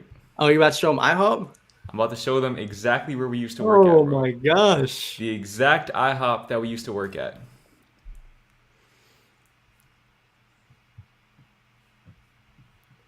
Show them, dude. Where's Oh Lewis? my gosh. What song do you feel like encapsulates your current chapter I'm of your looking at life? my playlist right now, dude. Because like I don't have like that go-to song I listen to anymore. Like I've actually like stopped listening to music right now. You But I stopped think listening to music. yes. I don't know why, but it's just I haven't like felt the need to listen to music. Like I've just been like on the grind. I definitely need to dive right back into listening to music. Dang. Honestly, one song I really like right now is definitely I'm back on Steve Lacy again. Um so I'm not sure. I like In Front of Me by Steve Lacy. It doesn't capture like who I am right now, but I think like the music I'm listening to now, I don't know. That's a good question. You really put me on the spot. I'll come back to it. I'll answer it by the end of this podcast, this little stream. For I'll get sure. y'all a legit answer. Oh my gosh, where's IHOP? Oh my gosh, It's gone. dude, it's gone. Wait, is that the Oh my gosh, that's the oh, man? dumpster. What do they know about the dumpster, bro? They don't know about Aaron.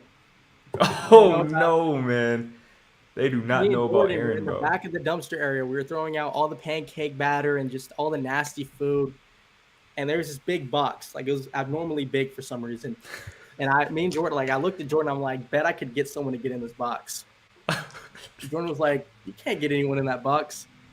I immediately walked in. I grabbed our dishwasher, Aaron, or Tarzus, Shout out whatever to his Tarsus, man. Tarzus. We got him to go out to the back dumpster area, and he's like, "Oh my god, look at that box, dude!" And he jumped right in, and he was just in the box chilling. Bro, Oh my gosh, I remember was it you or me who got a trash bag stuck on this branch right here? that was me. I Yeah, that remember. was you, I was bro. like, Jordan, check this out, and I just threw the trash bag as high as I could. This man said he wound it up and said he got caught on the branch right there, bro. I don't know what he was thinking. I do not know what this man was thinking to this day.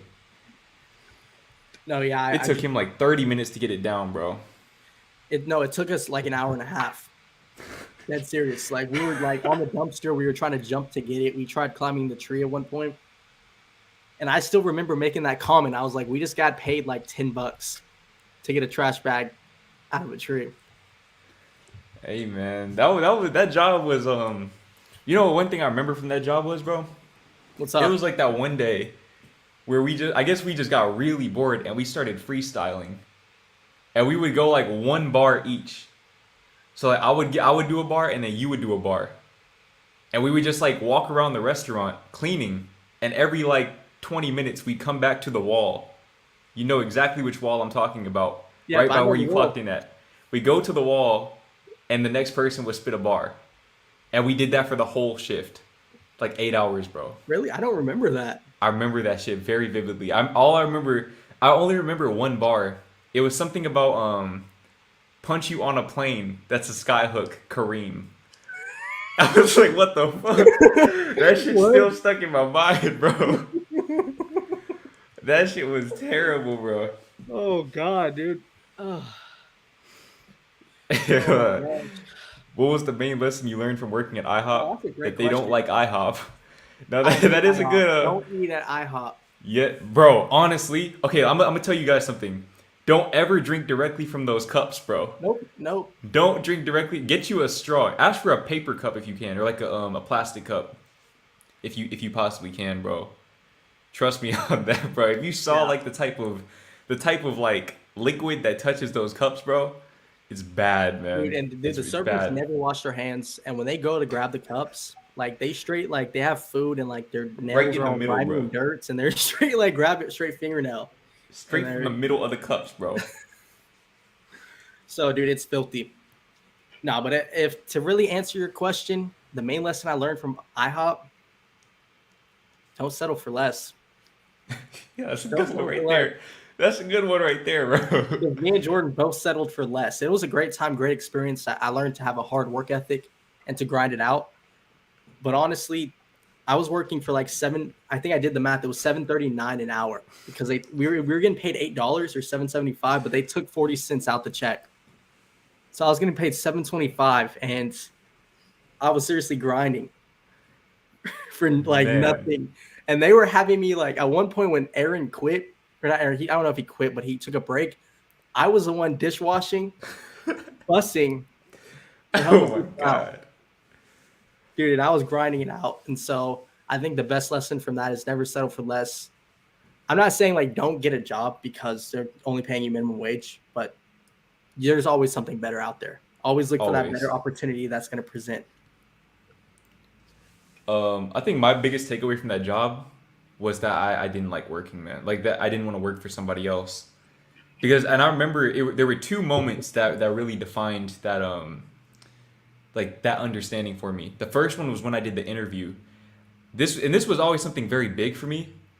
But I remember it took me like a good 10 years to convince my dad to let me get my ears pierced, bro. 10 years. Damn. 10 fucking years, bro. From 6 years old to fucking 16, okay? To convince him. Now, he always told me, you can't get your ears pierced because when you go to get a job, they're not going to get, or they're going to discriminate Yeah. against you. And I was like, look, dude, I really don't fucking care. I really don't care, dude. I'm not gonna work for somebody that won't let me wear my earrings, right? Yeah. So I remember I started working there 2016, summer 2016. I got my ears pierced that previous April. Okay. So they weren't healed enough to where you can just take them out like that. Yeah. I wasn't supposed to take them out. So I remember at the end of the interview, I interviewed with Kareem. He pretty much hired me on the spot, Yeah. right? Which nobody was probably trying to take that job, bro. Oh, yeah. So I probably could have worn my earrings, but I remember I asked him, I said, can I wear my earrings to work? He said no. And I remember thinking like, fuck, if they won't let me do it, no other job will let me do it. Oh, yeah. And that was just such like a big point of contention for me because it wasn't so much about the earrings themselves. It was the idea that they could tell me what I can and can't wear. Oh, yeah. And that shit pissed me off, bro. I remember I walked out of the interview and my parents were waiting for me in the car. They're like, So how'd it go? I said, oh, I got hired, but I don't think I'm gonna take the job. They were like, why? I was like, they won't let me wear my earrings. And then they talked me into like taking the job and all of that. But that right there, that shit really like struck a nerve with me, man. And like that kind of taught me like, all right, bro, I can't really do shit like this. The next one was when Kareem got on us for not taking the plates to the kitchen fast enough. That was the first time I think that's the only time he ever yelled at me, bro. And I was fucking pressed, bro. I know I didn't show it at the time. I was heated, bro. I was heated. Like, I was about to spaz the fuck out on this man. Oh my gosh. Bro. I remember that. It was you, me, and Tarzus. And he brought us all in. And he's like, guys, y'all need to get the plates and bring them to the kitchen. No, he was way more aggressive than that, bro. Oh, no, he was way more aggressive. Take the plates to the kitchen. Bro, he was fucking going crazy on us. I'm like, bro, I am making fucking $3 an hour, bro. like, bro, I've been working fucking 8 hours a day, not taking breaks, and you're pressing me about this. You take the plates to the kitchen. You take the fucking plates to the kitchen. Dude, he was an asshole. He didn't do any type of work. Like, I respected Joel. Because he actually, like, he was grinding it out. He was a good manager. But Kareem seriously would sit in his office and just bullshit. I don't know what the fuck Kareem would do. Dude, I never saw him grind it out once. Never. And so that was a crazy moment. I remember that. And he'll just walk by. He'll walk by, right? And he'll just look at you. I remember that. And then he'll walk away. I was like, what the fuck? Like, and bro, Joel used to work harder than anybody, bro. So I guess that's another lesson. The difference between a boss and a leader. Because this man, Joel, you can't get mad when he tells you to do something. Oh, yeah. Because this man, I would see this man in the course of one day, bro. He'd be busting tables, taking like 2-3 trays at the same time, balancing one on his fucking head, taking them to the back, and then he'll be wearing a suit. He'll roll his sleeves up and wash the dishes. He'll put on his hair. And he'll be like, no gloves, bro, just be putting his hands directly in that nasty ass water, bro. He'll put one of those little caps on and go cook. And he'll just do all of that in one day, bro. And that shit was inspirational, bro. Fucking chilling in his office. In the fucking air conditioning, bro. I remember we used to go in the freezer and like just like stay there, bro. Just like hang out there. That shit was terrible. Not gonna cap. That freezer was definitely a safe haven. It really was, especially when it's hot. I remember going back there one time. I grabbed the ice cream. I put it in the cup, and I was just eating ice cream in the freezer. And like straight up, I just let Jordan bust his ass at the table, and I was eating ice cream in the freezer. Bro, I remember I was so pressed at you, bro. I was so fucking heated about that shit too, because you just like disappear for like random intervals in the shift, and I'll be like trying to keep up. I'll look around like, yo, where the fuck is Doug at? Bro, or my bad, Levi. That was Doug. This is Levi. No, yeah, but Levi Rose is not my real name. It's a pseudonym. It's like Frank Ocean. Oh yeah, it's like Frank Ocean, Daniel Caesar. So I want to know, actually, let's touch on that real quick. What do you feel like I've always wanted to know, like, what makes people want to do that. Now, what I've always assumed is that, say, for example, with somebody like Frank Ocean is his, like, creative persona. Whereas Christopher Bro is, like, his life persona. And so he lives life as that, but then he expresses those experiences through the perspective of Frank Ocean. So do you feel like it's a similar dynamic with you? That's a great question. I'm not sure, actually, because like it's definitely a mix. Of course, like I want to keep like my private life to myself, like that real name. I definitely want to keep it, not in the public eye, I would say. I know like if I get big enough, people are going to find out my name, and that's just going to be something that's going to happen. I mean, even like aside from Levi, you have like multiple. Oh yeah, I have multiple nicknames. Crazy with my nicknames. I don't even know how I got half. So they won't just find, and even like they won't just find you like that. Oh yeah, no. But I think I definitely side on that. Where Levi Rose, that was when I remember I was in 7th grade, and I was at home, and I don't know why I was thinking about this in 7th grade, but I was thinking, okay, what would I name my child? And it just kind of hit me like, I want to name my child Levi. For some reason, I was like, Levi this, Levi that. It's like that. It flows right.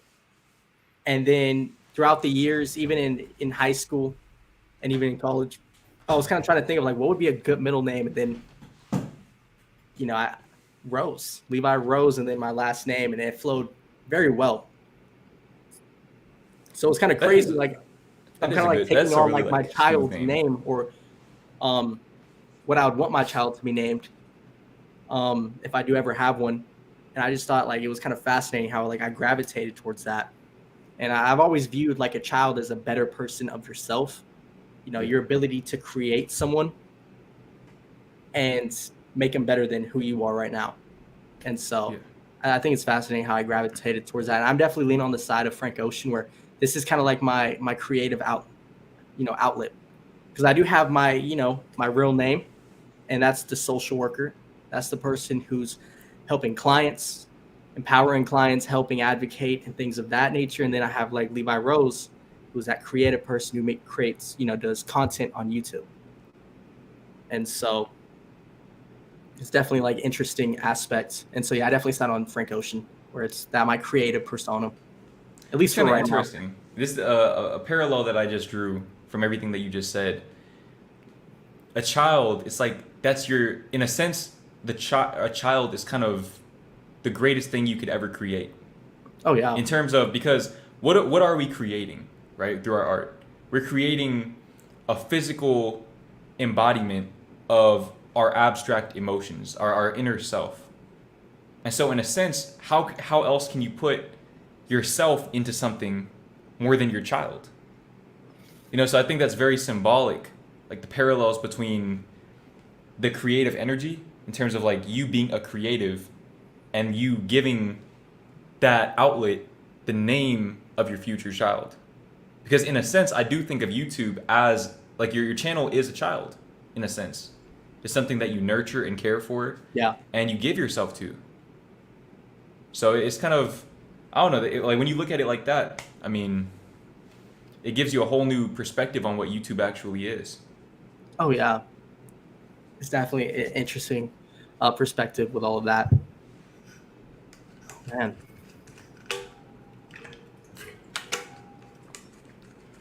Right. So I need a.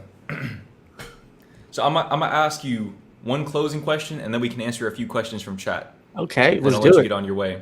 Let's do it. So very, very broad question, but it's 2022. Life is good. Your life is changing very rapidly. You're about to graduate college, pursue your master's degree. Yep. A lot of new things going on in your life, new energy. Where do you see yourself in 5 years? Oh my gosh, that's a great question. And for the longest, these past 3 years, I've been thinking about what I want to do in the next 5 years. I was like, I'll do social work. And I was never like, I'd always tell people in 5 years, I'm going to be doing social work and I'm going to be a great social worker, this and that. And I'll have my master's. But I was never like sure in myself. I was never like, that was never what I wanted. Or that's something like I never had passion in doing, just solely. That was something I didn't see myself really. I was just kind of saying it.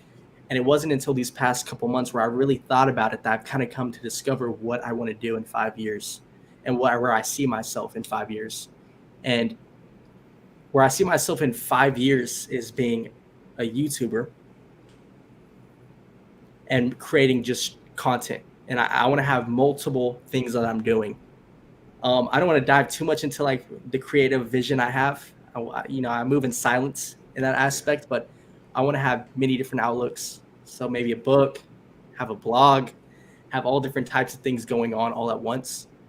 And we'll see what happens with social work as well. I definitely want to do social work, and I've learned so much from social work and all the clients I've worked with. But in 5 years, I definitely see myself having a voice and having a big voice, a loud voice, and expressing myself and having a good platform where I can express myself in the way that I want to be expressed. And so that's where I see myself in 5 years, is just truly like passionate and content with what I'm doing. But same goes to you. Let me ask you, what is the 5? Where do you see yourself in 5 years? Man, I don't even fucking know at this point. I feel like I'm in that chapter right now where it's just complete uncertainty. But I do know at the core that I will still be creating. Assuming I'm still alive at that point. You know, you never know what could happen, but I can see myself creating in ways that maybe I haven't dabbled into yet. You know, I was talking to you about songwriting Yeah. prior to the stream. That's something that's been on my mind for a while. I want to give that an honest try, see what I can do with that. I'll definitely have more books out there for sure. I'll still be doing YouTube, probably not at the capacity that I do it at right now. Yeah. I don't see YouTube being like the main thing that I do at that yeah. point, or the thing that I'm known for anymore. But it'll still be an active part of my life, just kind of documenting my journey. Yeah, I mean, ideally I'll have a beautiful young lady that I'm in love with and everything, and I can Okay, travel the Jordan. world with her, shit like Okay. that. Just the stuff that everybody really wants, but Yeah. I feel like financially I'll be in a good position, but that's not really like the goal. That's more of like the byproduct of everything else that I said. So, yeah, just being a creative. Yeah. Being a I got creative, you. being a better version of who I am right now. No, I totally get you. And we've talked about this before on some phone call. We talked about like that visualizing, while it is very good for manifestation, and this might sound, very different and out of what you believe, but visualizing can be very limiting in the aspect that you're limiting yourself to one thing. So if you're visualizing yourself having your dream job, you might get it. You'll manifest it, and you have absolute faith in all of that, and you'll manifest it. But that can be limiting, because what if that's not the job you want? That dream job that you wanted so much, that's not the thing you want to do only in life. And so by just staying in that present and allowing that 5 years and all the things that are going to come with it, all the emotions kind of come to you and you move with that moment, I think that's where, the moving goes in, and where you can really like start, expanding and growing.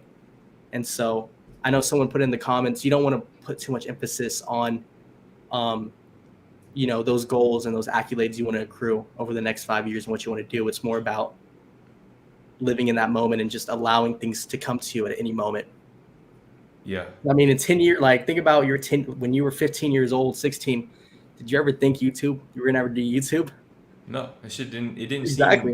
it didn't even seem, Exactly. it wasn't even a thought in my head. And that's, I'm glad that you said that about visualization, because that's something that, a great example of this is, to my point earlier about me doing those public interviews and the way that I was grinding those out. At the time, if you asked me, and this was just 3 years ago, bro, this is late 2019, early 2020, I would have told you, I'm going to be YouTube famous.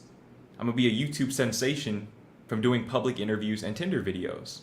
I swore up and down by it. Turns out there was something that I couldn't have even conceived of from where I was. So I like to take what I call the Forrest Gump approach to life, which is just relying on spontaneity, living in the moment, making the most of whatever opportunity you have right in front of you. Oh yeah. And following your intuition always. And before we close out and read some comments, I do want to touch upon what you just said. I wouldn't even say living by spontaneity or impulsion, being impulsive. I would say by living with compulsion. I have this belief in my head, and I definitely want to do a video on it. It's kind of like a quote that kind of comes to me every once in a while, where it's like impulsion, like impulse is the fastest way to death, or impulse is the way of death, and compulsion is the way of life. By doing things where you feel like it's almost natural, your natural instinct, every cell in your body is telling you, go do this thing, didn't do it. And so, and on the other side, if you have that impulse where you just want to do something, that's not the most natural aspect. That's just, FOMO to a certain extent. That's just something you just, I want to do this, do that. And so I think by living by that motto of that Forrest Gump, by living by compulsion, by living by those natural instincts, by living what you naturally are meant for, you'll kind of get to that point. where you'll achieve everything you truly want. And the thing is, you don't know what you truly want ever. It just kind of comes to you. You think you know what you want. You think you want money. You think you want this, but in actuality, you want something else. I'll be honest, like I don't know what I truly want yet, but I know it's gonna come to me. So I know what it is. you know what it is? Everyone wants the same thing. Oh yeah, it always goes back to that. It's always going to come back to foundational that, and value in life. it's just different expressions of that. Because when you might want money, at that, what do you want beyond the money? Like there's always an underlying, there's always an emotional reason behind why you want what you want. You don't want money just because it'll give you the ability to spend more money or like to get nicer things. You want money because there's some type of emotional impetus behind it, right? Where you think, okay, when I get this money, I'm going to feel really, really good. Yeah.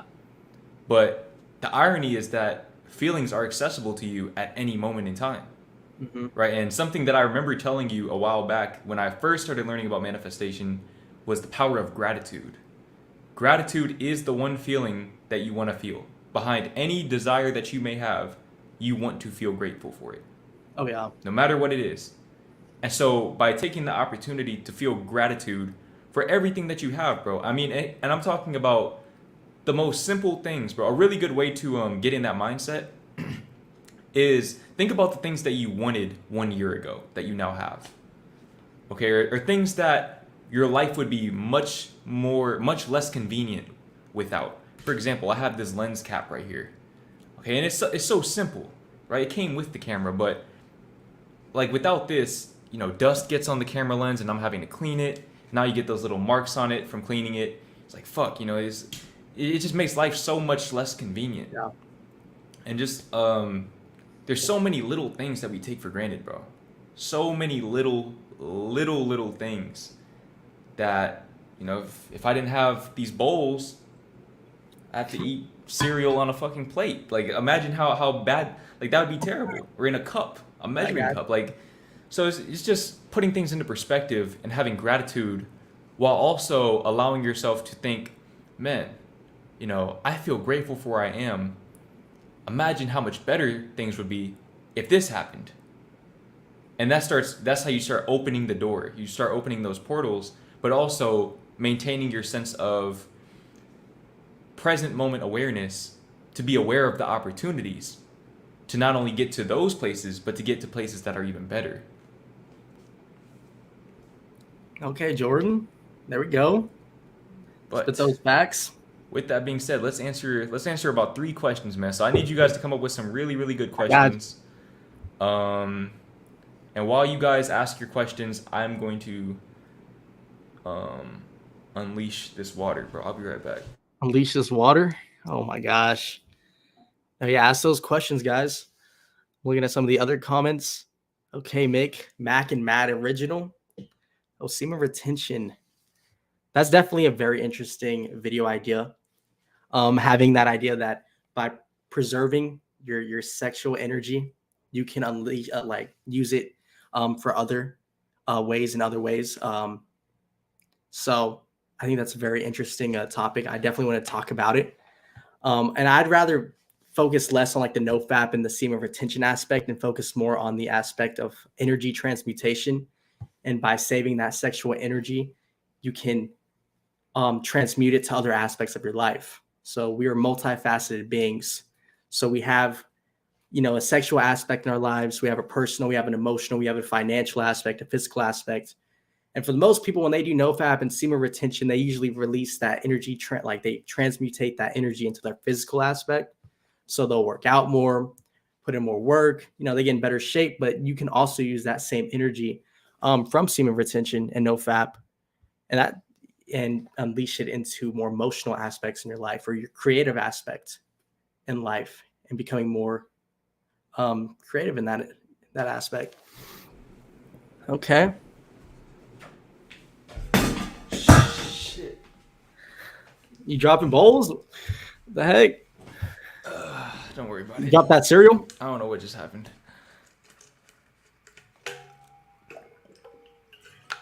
Okay. I found a really good question. They have one good question so far. JW with the This how do you one? recommend? How Yeah, do you recommend making friends from scratch?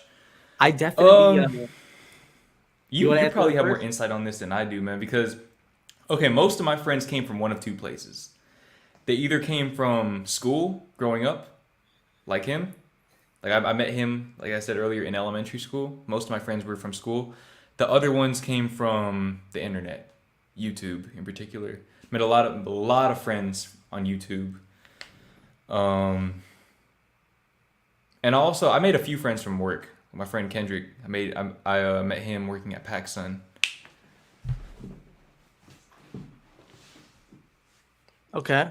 I have two answers for that question. I have the first, and that this is like the most like basic shit you can find anywhere on YouTube. You be more friendly. You can be more confident. Um, you can go in and actually like put yourself out there to make those friends. And this is good advice. Just be friendlier. But I want to give you like what I truly believe is the best way of making friends and making connections with people from scratch. And this is something I'm going to talk about more in another video I'm going to create. I would say it's like the mere method of creating friends. You don't want to. You can make friends, but do you want to like make friends with people who are like scumbags and douchebags, and then people you don't really like, or do you want to make friends with like people who are quality people and who are going to make you a better person? And the best way of like attracting those type of people in your life and becoming friends with people who are going to make you better is by realizing that you yourself are a reflection of others, if that makes any sense. So you're going to attract the people in your life who are resemble you. So if you're a scumbag douche, like you're a douche, you're going to attract those type of people in your life just because that's what your energy is, and people are attracted by energy, same energy. But if you want to attract quality people, creative people in your life, people who are going to make you better, then you got to better yourself. And you got to focus on your own energy and preserving it and making it better. And from there, people are going to just come. Those people with that same productive energy, people with that same creativity, things of that, they're going to come into your life because they're attracted to that same energy. And so I would think less of trying to make friends with just anyone, but try to make friends with people who are going to better you. And so by doing Exactly. that, you gotta work on yourself. And if you're already good and you're good in your own headspace and you feel like you're fine, then just let those friends come to you. Or you can just go with the other advice you could find on any other YouTube video where they just tell you, be friendly, be funny, go out, be charming. Charisma on command. That guy, you can look at all the charisma hacks and how to just make friends with anyone. And that's good if you want to impress people and you want to, be, business, just, make connections. But if you want to make true quality friends, focus on yourself and they'll come. 100%, 100%. I can personally attest to that, man. Once I started working on myself, getting in tune with myself, I would be out like playing basketball or little things like that. And there might be 10 people out on the court, but me and like just one person, might be somebody that's a lot older than me or somebody that I've never met before or anything like that. We'll just start talking and the conversation will get so deep so quickly that it'll just completely. I remember one time, bro, I was at the park hooping with this dude, and after I got finished dropping him off, we started talking about like metaphysics, and he was telling me about like the particle experiment. I don't know if you know what I'm talking about. It's like where you like when it's like when your awareness is on that particle, it presents itself in a different way. It's like when they try to pass. It's the slit. That's what it was called. It's like the slit experiment. They put I think they like threw an electron through a small slit, and if you looked at the electron or if you looked at it happening, it would hit the back wall behind the slit in that pattern. But if you weren't looking at it, it would hit it as a wave. And we were just talking about that, and it's just like I met another guy. I was also playing basketball, or I think I was working out that day on the like outside, and we started talking about manifestation, and it's just like I was in this fucking secluded place. Some of you guys might remember, it was like pull-ups, but there's gunshots in the background. I was there. Okay? Nobody really goes there like that. He just so happened to come over there. Guy just pulls up in a minivan. We just started talking about manifestation for like 3 hours. Never seen him again after that. But if I wanted to, I could have, connected more with these people. So you attract what you are. Exactly. There you go.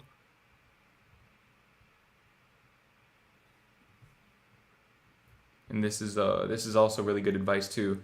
Go into the spaces with people who align with your beliefs and views and interests. Like if you like volunteering for certain causes, volunteer in intern with others. Worked for me. Absolutely. When you go to places that you like, when you do things that align with your passions, guess who you're gonna find? People who are passionate about the same things that you're passionate about.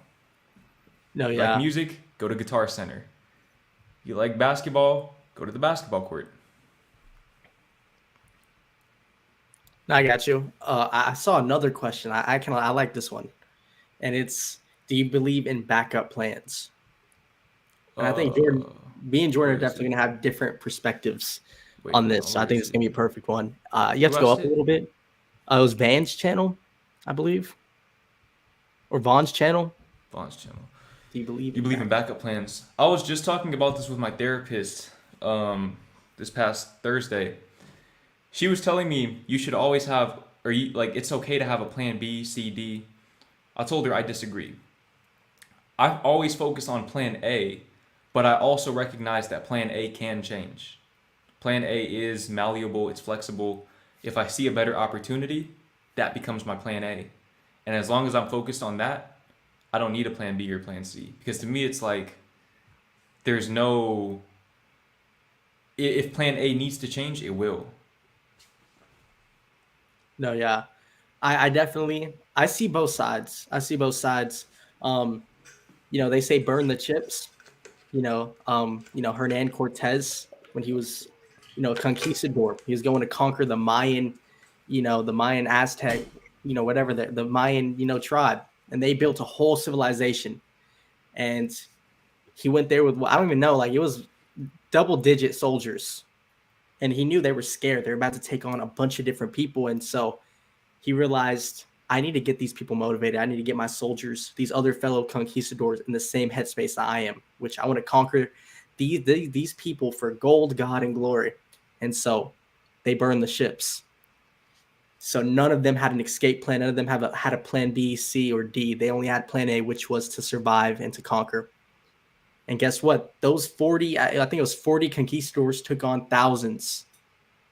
And of course, they had a messenger go back, to Europe or to Spain and tell all of them, or tell the king and queen that they did discover this and to send extra resources. But by not having that backup plan, those soldiers and those conquistadors definitely they had nothing else to fall back on. So they had to put 110% of their energy and motivation and passion into that. And so if you have that plan A only, and that's all you focus your energy on, you're going to see results. You're going to see success. But at the same time, I do see why people have a plan A and a plan B. I don't think you should have a C or a D or an E or any of that. I'm more on the side of Jordan that you should just have a plan A, which can change and is very malleable, and a plan B if you feel like you're more of that type or you need a safe haven to go if you feel like plan A is going to work. But yeah, I definitely am that no backup plan type of guy, but it's not a bad idea to have a safe haven to fall back on. I have social work, which I can pursue if this YouTube thing doesn't work out, this creativity thing doesn't work out. And because I have something to fall back on, I feel more inclined to take risk. I feel more confident to do as I please with this YouTube channel because I'm not dependent on anyone. Yeah. I'm not dependent on my fans. If they don't like my content, they're not going to watch or like. And I know for Jordan, like for him, he's not dependent on his fans. He has multiple other incomes. But in the beginning, when you only have that one YouTube channel and you're relying on how your fans watch the ads and they like and they subscribe, you tend to do content that they want instead of content that you want. And so I'm definitely leaning on the side that it's not bad to have a plan B to fall back on just so you can pursue that plan A. however you want it and 110% without feeling the need to change it to appease other people? Now, that's a great question. Definitely. Thank you, Vaughn's channel. I love Definitely. that question. That reminded me of something that Kanye said in the Genius documentary, where he said like, because I have music production to fall back on, to make a living with, to make a good living with at that, I don't need to conform to the industry standards. I can create the way that I want to. And there's a lot of freedom in that for sure. No, yeah. I'm not seeing another good question. They're all talking about simping right now. That's the ones I'm seeing. We could touch on that. Wait, hold on. Let's Ice Cold Smooth Skies. I appreciate the donation. Can you play video games on self-improvement? You can, yeah. I mean, everyone has their own journey. Me personally, I stopped playing video games around 18 years old. I just remember, man, I was playing GTA. Like I said earlier, man, I was a tryhard, bro. I was on that game as if it were a full-time job. I remember what I was doing too. I was doing one of those, not the regular missions, but you know, like the CEO missions. I was doing one of those, and I just remember I had this epiphany. Like, damn, I'm over here like grinding to get money in a game. Why don't I just do that in real life? And I turned the game off, and I never turned it back on after that. That's the last day I ever played video games.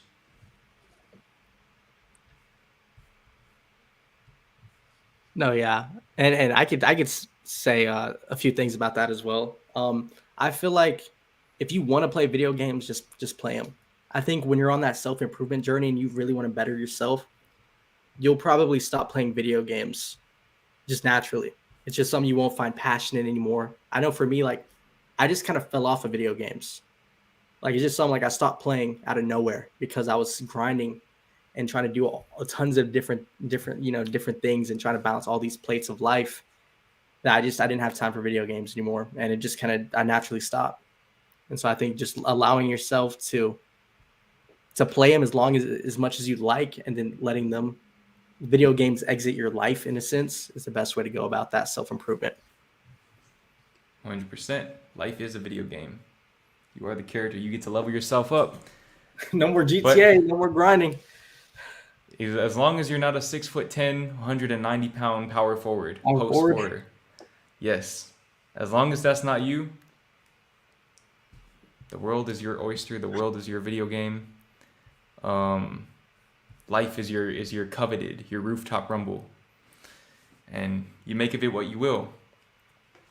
But yeah, man, I really appreciate you for coming on the live and speaking your truth. It's really good. It's always good to reminisce about, some of the crazy shit that we've been through. Oh yeah. In retrospect, that at the time we were just kind of like going with the flow. Well, that's fun. But it was even greater to think about that shit like here for everyone else to see. But for those of you who don't know, his name is Levi Rose, up and coming YouTube sensation. Okay, very, very, very new in the game, but he has a lot of insight to provide. This is the man that put me on to NoFap, to cold showers, maybe other things as well, but those two things in particular. Oh, he's also the one that told me to start sleeping on the floor. I do remember that. I slept on the floor for almost a year because of him. So yeah, I mean, he's definitely impacted my life, very tremendous ways, and I'm excited to see what he's going to, what he has planned for this YouTube channel, man. Because I know, like I said earlier, when this man focuses in on something, he goes 155%. So I'm excited. No, yeah, and thank you for letting me come onto your channel and giving me that voice to express myself. So I really do appreciate that. Sure. Go check out my channel. It is Levi Rose. I want to cover all things self-help, really all things life in general. So arts, passion, love, self-help, spirituality, philosophy, psychology. I do have a bachelor's degree in basically just helping people and understanding people's mindsets. So I am, qualified to talk about mental health in that aspect. But yeah, thank you. I know I've been seeing someone talk about possibly self-harm in the chat, I would say go online, type in SAMHSA, suicide hotline, talk with them. You want For to put that sure. number in the chat? What is the number? I'll look it up real quick. I got. I'm gonna just say this, man. I'm gonna say this because I'm gonna assume that you're not bullshitting. Okay, I'm gonna assume that Oh you're yeah, not bullshitting. never. Um, I think you're telling 100% the truth. That's how you're feeling right now. here's the thing, man. Obviously, I've been to that point. I've been to that point of being ready, like genuinely ready, not only ready to take my own life, but accepting the fact that it was just going to happen. Um, I'm living proof that you can turn your life around, bro. If you didn't have meaning, if you didn't have purpose, you wouldn't be here. Simply put, bro, you would not be here. And I can't find your purpose for you. You have to find it yourself. But your very existence alone, that goes to show you just how valuable you are. Okay, think about life as one big picture. Okay, an infinite picture comprised of an infinite number of puzzle pieces. Without one piece, the picture is incomplete. You are just as valuable as any other piece that you'll ever encounter in your life. So, that's kind of my take on that, man. I could sit here and just give you like the basic talking you off the ledge talk, but having been in that spot, I know that doesn't really get you anywhere. That doesn't really hold any resonance to you. So, no matter what you're going through in your life, there is a light at the end of the tunnel. I know that shit seems dark right now and you don't see any glimmer of hope at all. But I promise you, bro.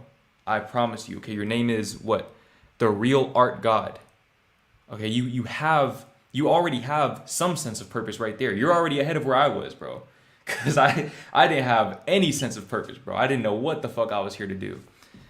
So to say that you have something, you can utilize your artistic outlets, your artistic passions as your form of alchemy to turn all of that darkness that you're harboring into art that not only helps you become more aware of and to transcend whatever darkness you're dealing with, but to help other people as well. And I feel like when you're in that space, that's the most beautiful thing that you can ever do in your life. And that's probably the strongest sense of purpose that you'll ever find, is taking that darkness and presenting it in a way to the world that allows other people who are going through the same things to transcend their own darkness. And they can pay it forward as well. So just some food for thought right there. Like I said, I'm not going to give you like the basic spiel about why you shouldn't do it. I just want you to know that you do have purpose. You do have purpose. You do have meaning. You are here for a reason. And it seems like you know what that reason is. No, yeah. Good talk.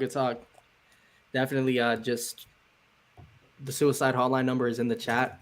I put it there. If you feel like this feeling persists and you feel like you're getting to that edge, please contact that number. They're qualified counselors and therapists who will talk you through all of this. I appreciate you for coming onto the chat and saying all of this and opening up and feeling this way. Just know that you are loved by someone and you matter. So we got you. Again, I appreciate you letting me come onto this live stream, Jordan. Give me that voice. Go subscribe to my channel, Levi Rose. I do all types of content, and we should definitely do this again. I love this. For sure. This was fun. For sure.